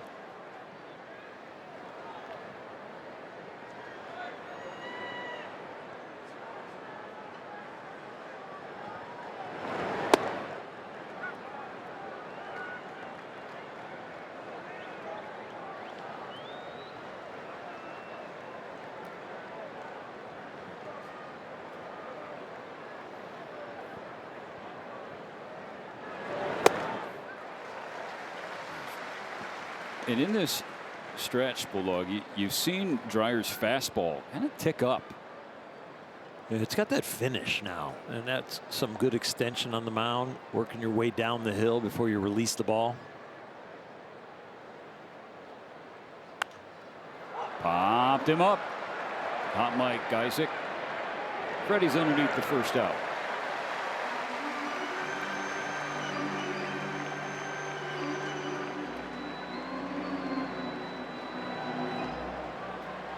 This pen would like to do nothing more than continue their little scoreless streak that they're on right now and finish off this win here at home to turn the page on the terrible road trip. Last 10 games have been very, very tough emotionally for this club. Isbell in the air to right field. Tucker back at the wall. It's gone, and the game is now tied.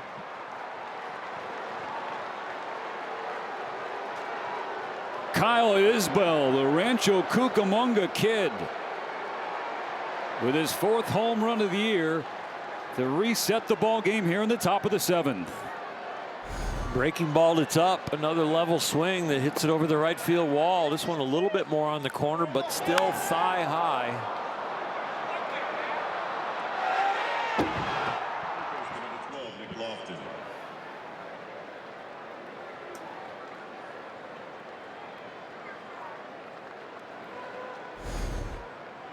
So the lead short-lived for the Dodgers. 5-5. Lineup turns over. Still only 1 out. Strike 1 to Nick Lofton. The Dodgers have not been able to keep him off the bases today. That is a serious gut punch for what they're going through.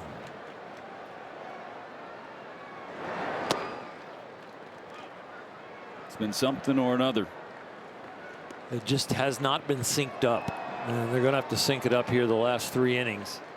As far as when the offense fires, the pitching needs to fire. When the pitching fires, the defense has to fire. And that reaction from Dave Roberts right there, including the very easy to read lips, is appropriate because, all right, the Dodgers grabbed the lead and you go to the reliever who has really been their most dominant guy of late in Jack Dreyer. And then a 2-run home run off Dreyer. He's given up 2 earned runs his last 19 games combined. It's just been one of those stretches.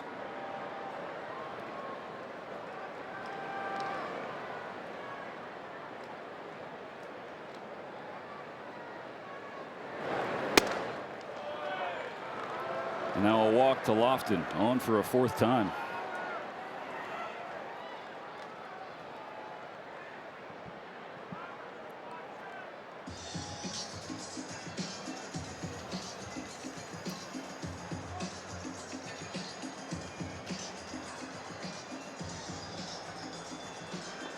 A little bit of a reboot to help your pitcher recover out there after the base hit, pop-up, home run, tie game, walk.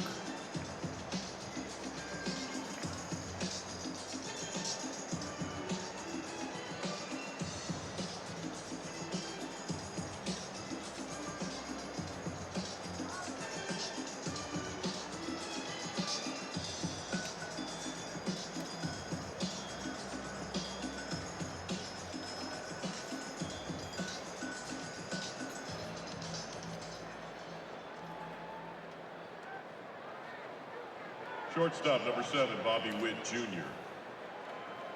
They're in the danger zone. Bobby Witt Jr. at the plate. Jack Caglione on deck. Salvi Perez in the hole. 5-5, top of the 7th, 1 on, 1 out. Runner goes. Beducci's not going to have a chance. Stolen base for Lofton. This is his 2nd of the year. Now the go-ahead runner in scoring position. Takes a lot of discipline to have a mound visit from your pitching coach, give up the runs in the tie game, and still control the running game.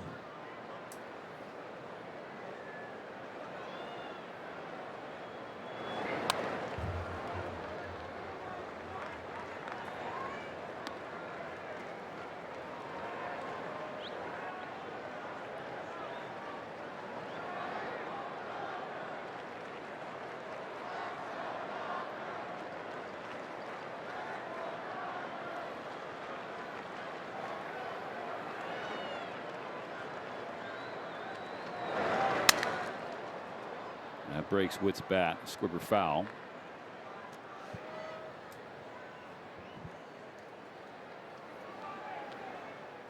What do you say? What can you say, Ori? You've been in clubhouses that have gone through spells like this, or just.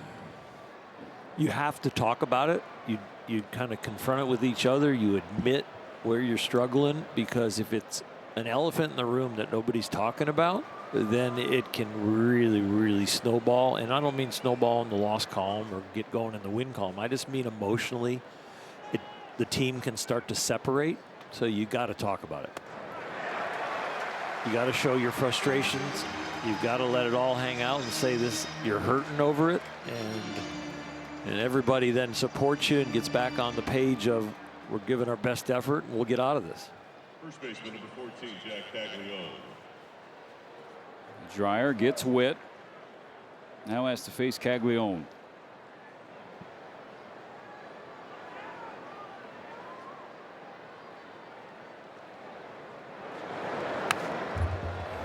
Challenge him with a fastball, strike 1. The home runs that have hurt the Dodgers tonight, breaking balls that have been left up, left on left situation. They're almost in the same place. Thigh high, no depth, dingers.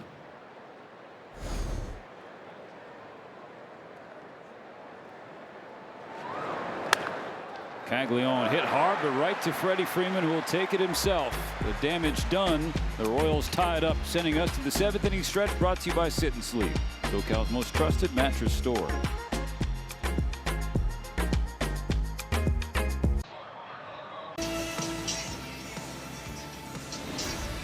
Back-to-back world champion Dodgers baseball on Sportsnet LA is brought to you by Morongo Casino Resort and Spa. Less than 90 minutes from wherever you are. Good times. Times were a little bit better before the top of the 7th. Game-tying 2-run homer from the center fielder Kyle Isbell. So now 5-5, the bottom half. Alex Lang will take the hill for Kansas City, facing the top of the Dodger order.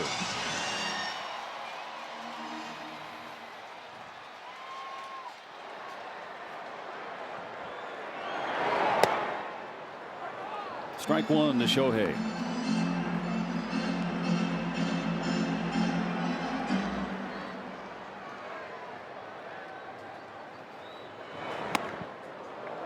Make this guy throw strikes. His command has been way off with an ERA over 6.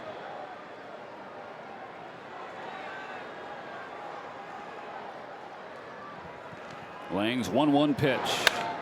Ohtani lines it over Bobby Witt's head and into center field. That nearly found the platinum glove of Witt. But even if it did, that might have gone right through it. We've seen Shohei create holes with how hard he hits the ball on the ground. Well, this is a hole he creates with how hard he hits it in the air. A few less miles an hour off the bat, and Witt probably gets to it. And Shohei powered it through. 4th time in 7 innings the Dodgers have put the leadoff man on. Now Andy Pages takes ball 1.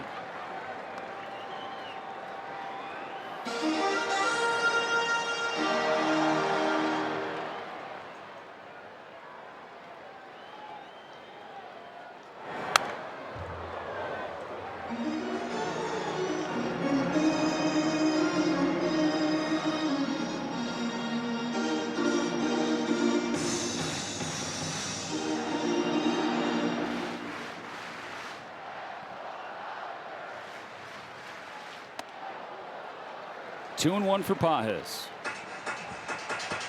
0 for 2 with a walk so far tonight.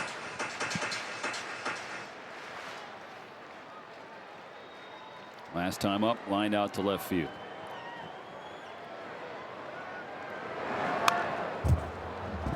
Probably one of the best Dodgers as far as with runners in scoring position, but right here he just wants to keep the line moving. This did Lang a favor, chasing what would have been ball 3. Foul ball creates a 2-2 count.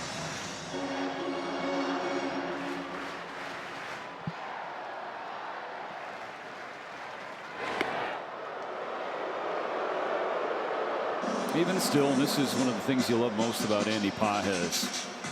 Unflappable.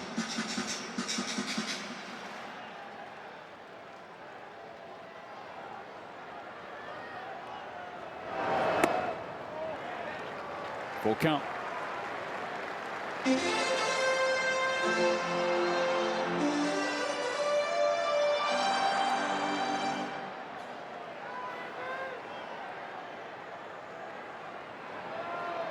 Here comes Lang's payoff.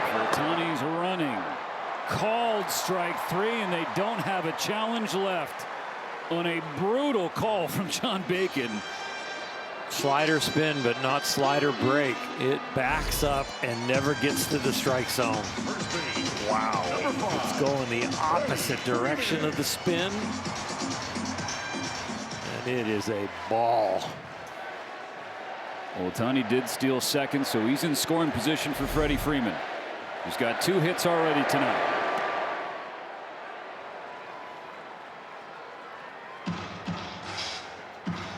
Lang with a 6 ERA out there on the mound, and this inning would develop into somebody who has a 6 ERA if they had had some challenges left.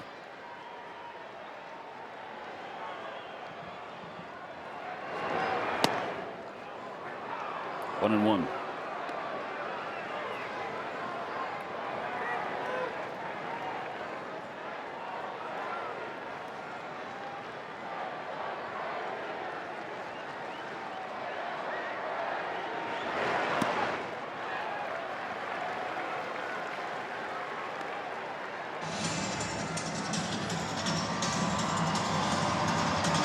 Been searching for an extra base hit, but in this spot Doesn't necessarily need one.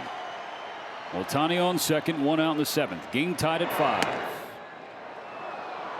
Cutter catches the corner. 2-2.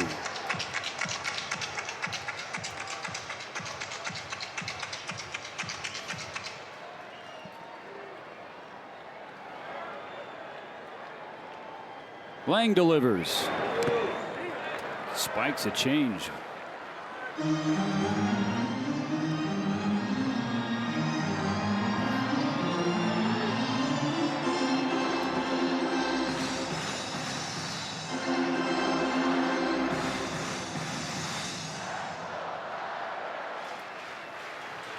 Tommy Edman next. The first, a 3-2 pitch to Freddie Freeman. Ground ball, base hit, right field. Ohtani rounds Marte's throw. Doesn't matter. Shohei scores. Freeman's out at second, but the Dodgers have hopped back in front 6-5.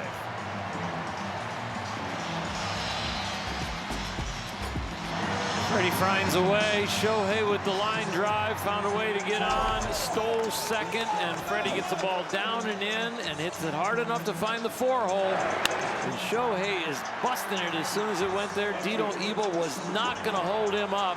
Freddie sees the throw going all the way through, trying to force the ball to second base to make sure Shohei's safe. Freddie gets out at second, but Shohei scores.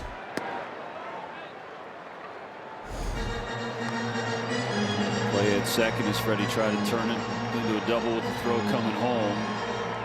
Salvi came out instead of waiting for it behind home plate, came up the first base line.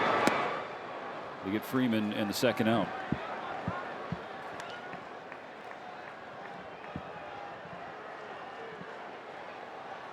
His 6th 3-hit ball game for Freddie Freeman in his last 17 games overall. 2-1 for Edman. With the lost challenges, this inning could have really turned to a possible crooked number. And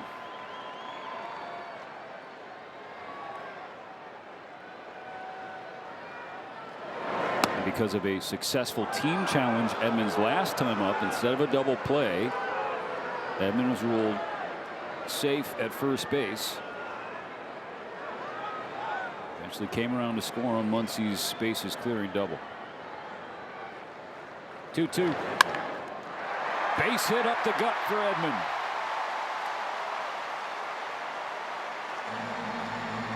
You got to beat the teams you're supposed to beat, and you got to get runs against the pitchers you should get runs against, and the Dodgers are doing that against Lang. We talked about his 6 ERA, but since June 26th, he's got an ERA in his last 2 2/3 of, or 10 2/3 innings of over 13. And he's not the only Royal reliever scuffling. The 7th continues for Mookie Betts. First pitch, soft liner, nice pick at second by Massey, then beats Edman to the bag for the final out. But Freddie Freeman with a go-ahead knock to score Shohei. The Dodgers up 6-5 onto the 8th.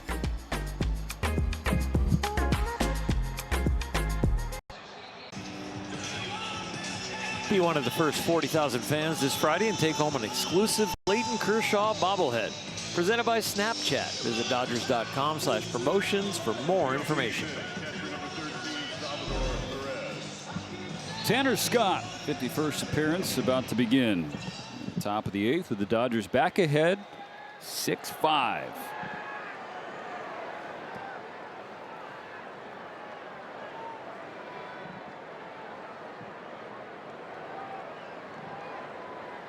Facing Salvador Perez. Fastball at 96 for strike 1. Fastball location setting up the window for the slider, which has been really dominant, especially with the swing and miss. Almost 50% of the time they have swung and missed at his slider this year.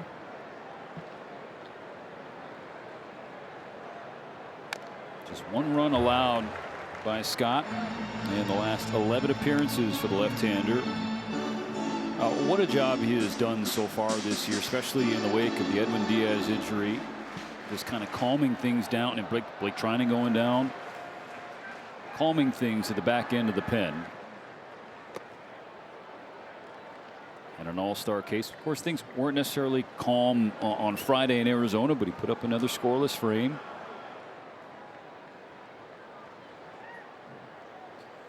It's such a talented roster that when each individual raises the bar in their individual hot streaks, it seems like that they get judged by you should be hot all year and perfect, and that's a real hard bar to jump over.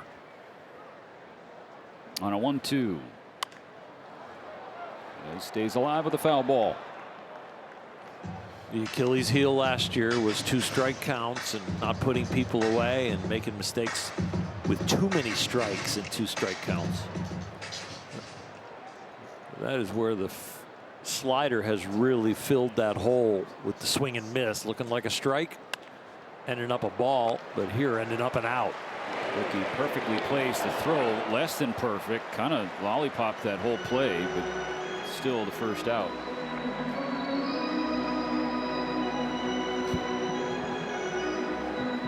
It's a bullet to Mookie, and he's got plenty of time, and his baseball clock said I can just relax and get it over there, and the relaxed arm angle and little tail gave him plenty of time to have Freddie come off the bag and get the tag. But yeah, a little tough on the presentation there. Carter Jensen fouls away a strike.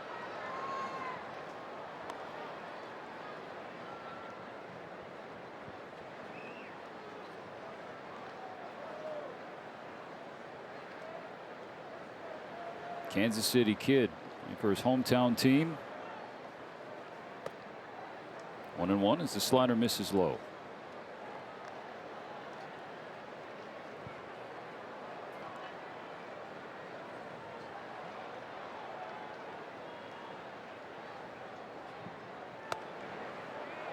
Oh, sir. Called ball 2. Dodgers can't challenge.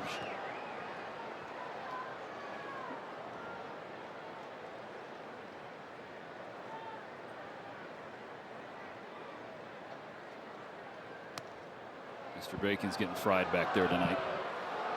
This is really the first game that I've really observed with this ABS, with the challenges gone so early for the Dodgers, that you can really see how ABS affects the game.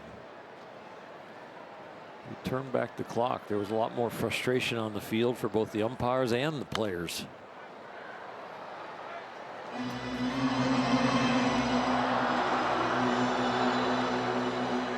The one where I saw Bobby Witt challenge and got the walk. Back in the day, prior to ABS, you might see somebody jump up and down, throw their helmet, and get kicked out of the game after that call. Yeah. You know, they're starting towards first base. They hear the strike 3. They can't believe it. They definitely got their eyes right as a hitter, and they just go nuts. Scott's payoff. Jensen takes ball 4 inside. And so a 1-out walk to put the tying run on.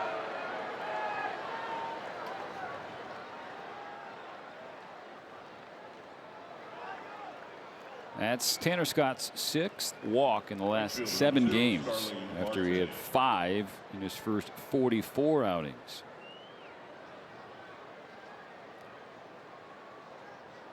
Tyler Tolbert's going to pinch run for Jensen.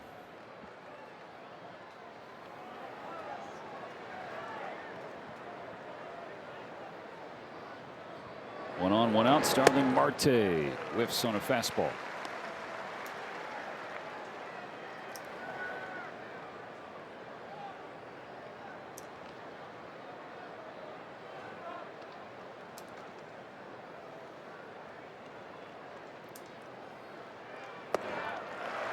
Quickly 0-2.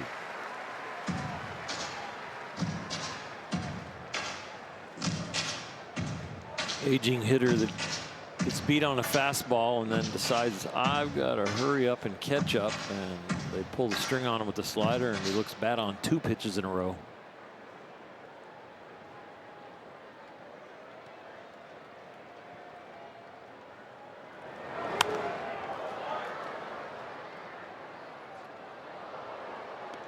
Still getting beat from the heater.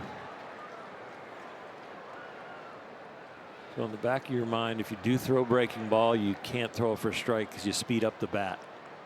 Either beat him with the fastball or breaking ball in the dirt. Bouncing ball to Scott to throw to second. Rojas turns, double play. An inning over.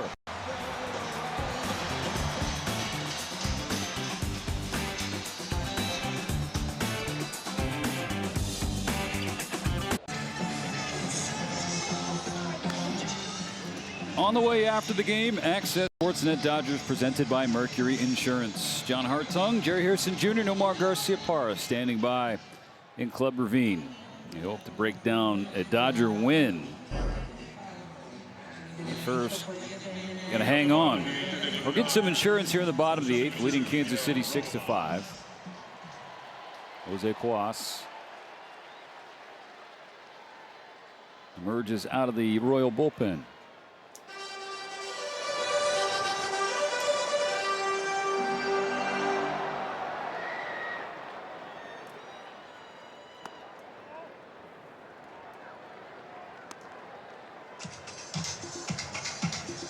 There's Edwin Diaz preparing for the ninth.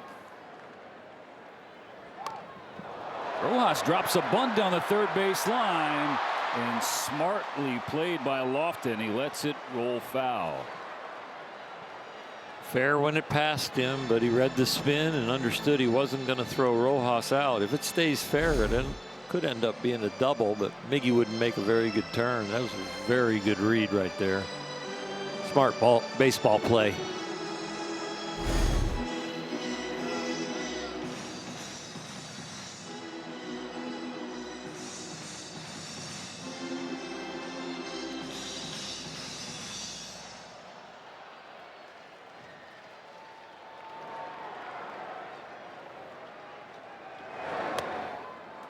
Everything that's gone on tonight, you almost forgotten it was Tarek Skubal's Dodger Stadium debut. The Dodgers fell behind 3-0. The Dodgers clawed back, took a 5-3 lead. The Royals tied it at 5. Dodgers jumped back ahead. Popped in the air toward first. Caglianone's got it. It's really important that they support Tarek and have him spit the hook here and not feel like he's letting the team down, and especially in a start where he got a tough luck loss in his first one and home debut. This will be a good win for him and the locker room and the chemistry.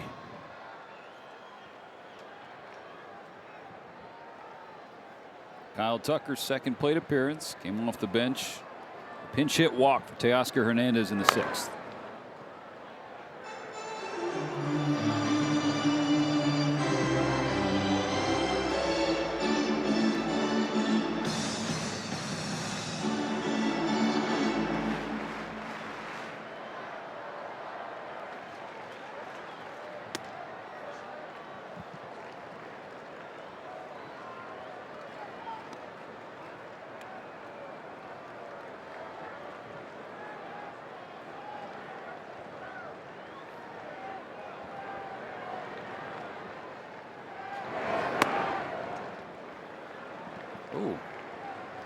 Salvi's going to throw out a challenge.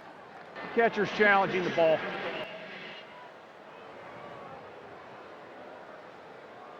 And lose it.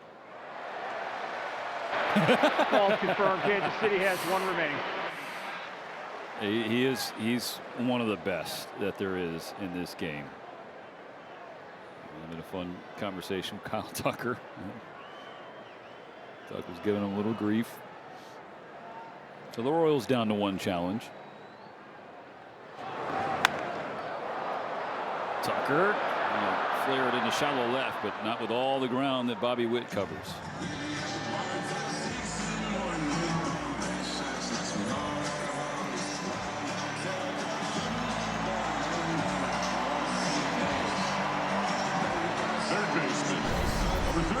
Last time we saw Max Muncy at the bases loaded, 2 outs. The Dodgers down. Not anymore. A lot of people chanting Muncy's name. A lot of people holding up their bobblehead.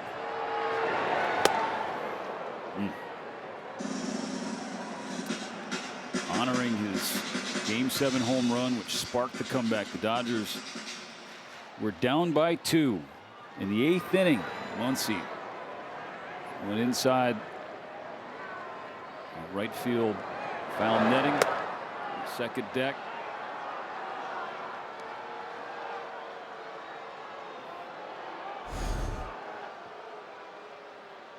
A little hesitation move. Not letting the kick leg hit the ground. First time I've ever seen that from a sidewinder. You'll see it a little bit from guys that lift their leg all the way up above their waist. But from this arm angle and that kick, that was interesting. Muncy strikes out, and the Dodgers go down in an order in the 8th inning. So they go to the 9th, ahead by a run, looking for 3 outs from Edwin Diaz. Cue the trumpets.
The Dodgers hand the ball to Edwin Diaz in search of a save to start the homestand. He is hanging on to a 1-run lead.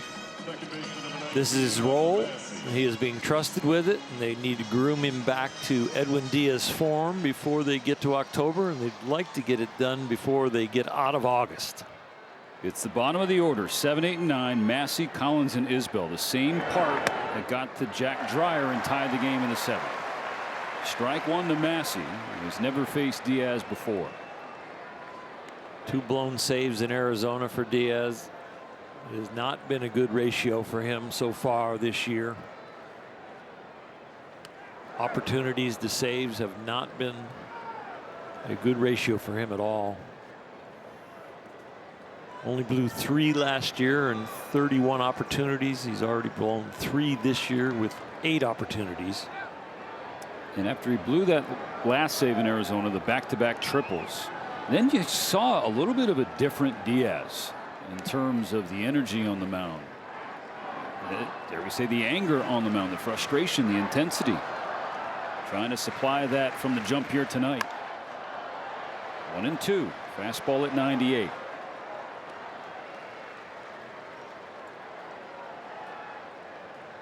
Predominantly 2 pitches. And what he's looking for is getting down the hill and getting late life on both the fastball and the breaking ball.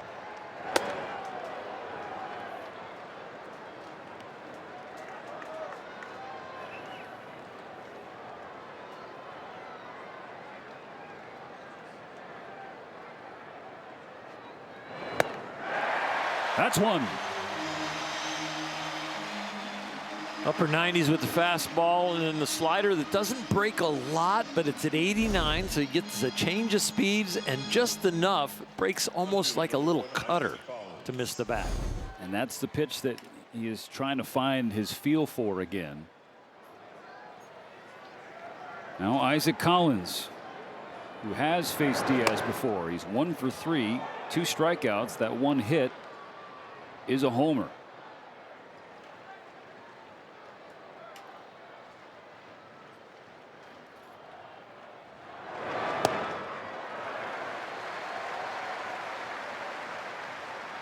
It's the 4th time in the last 16 games the Dodgers have scored at least 6 runs. They're trying to make it hold up.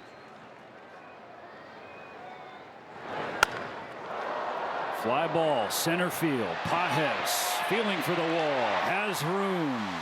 2 away. 8 pitches, 2 outs. Might be a little bit of a heart stopper right there with that swing, but no issue. Center field, number 28, Kyle Isbell.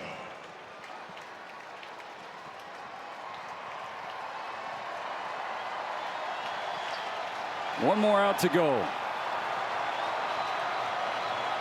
Kyle Isbell tied the game his last time up with a 2-run homer off Jack Dreyer. He represents the tying run once again here in the ninth.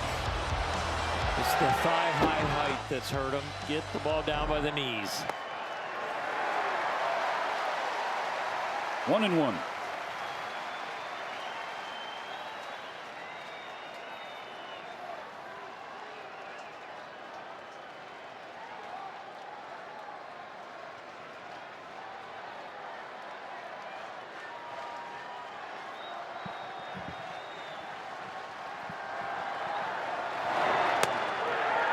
Strike 2 on the corner. Wonderful pitch. You want to stay hard away from him because you don't want to give him anything to pull for the home run. This is a perfect pitch. If you go soft, it's got to be a ball in the dirt. Ground ball to Freddie Freeman. He'll take it himself. That is a win for LA. That is a good feeling for a lot of people, those sitting in the stands, and especially for those playing on the field. Wasn't easy. They fell down early. An offense that has been struggling to find its footing of late. Dug in and clawed back. Then held on for a 6-5 win to start the homestand. Now they'll try and make it 2 in a row. Going for the series win tomorrow. Welcoming Blake Snell back to the mound. Access Sports said Dodgers going to break this one down. So on behalf of the Bulldog, Oral Hershiser, Kirsten Watson, and our terrific crew headed up by Russell Koldani tonight, I'm Stephen Elson. Thanks for watching. What do you say we do it again on Tuesday?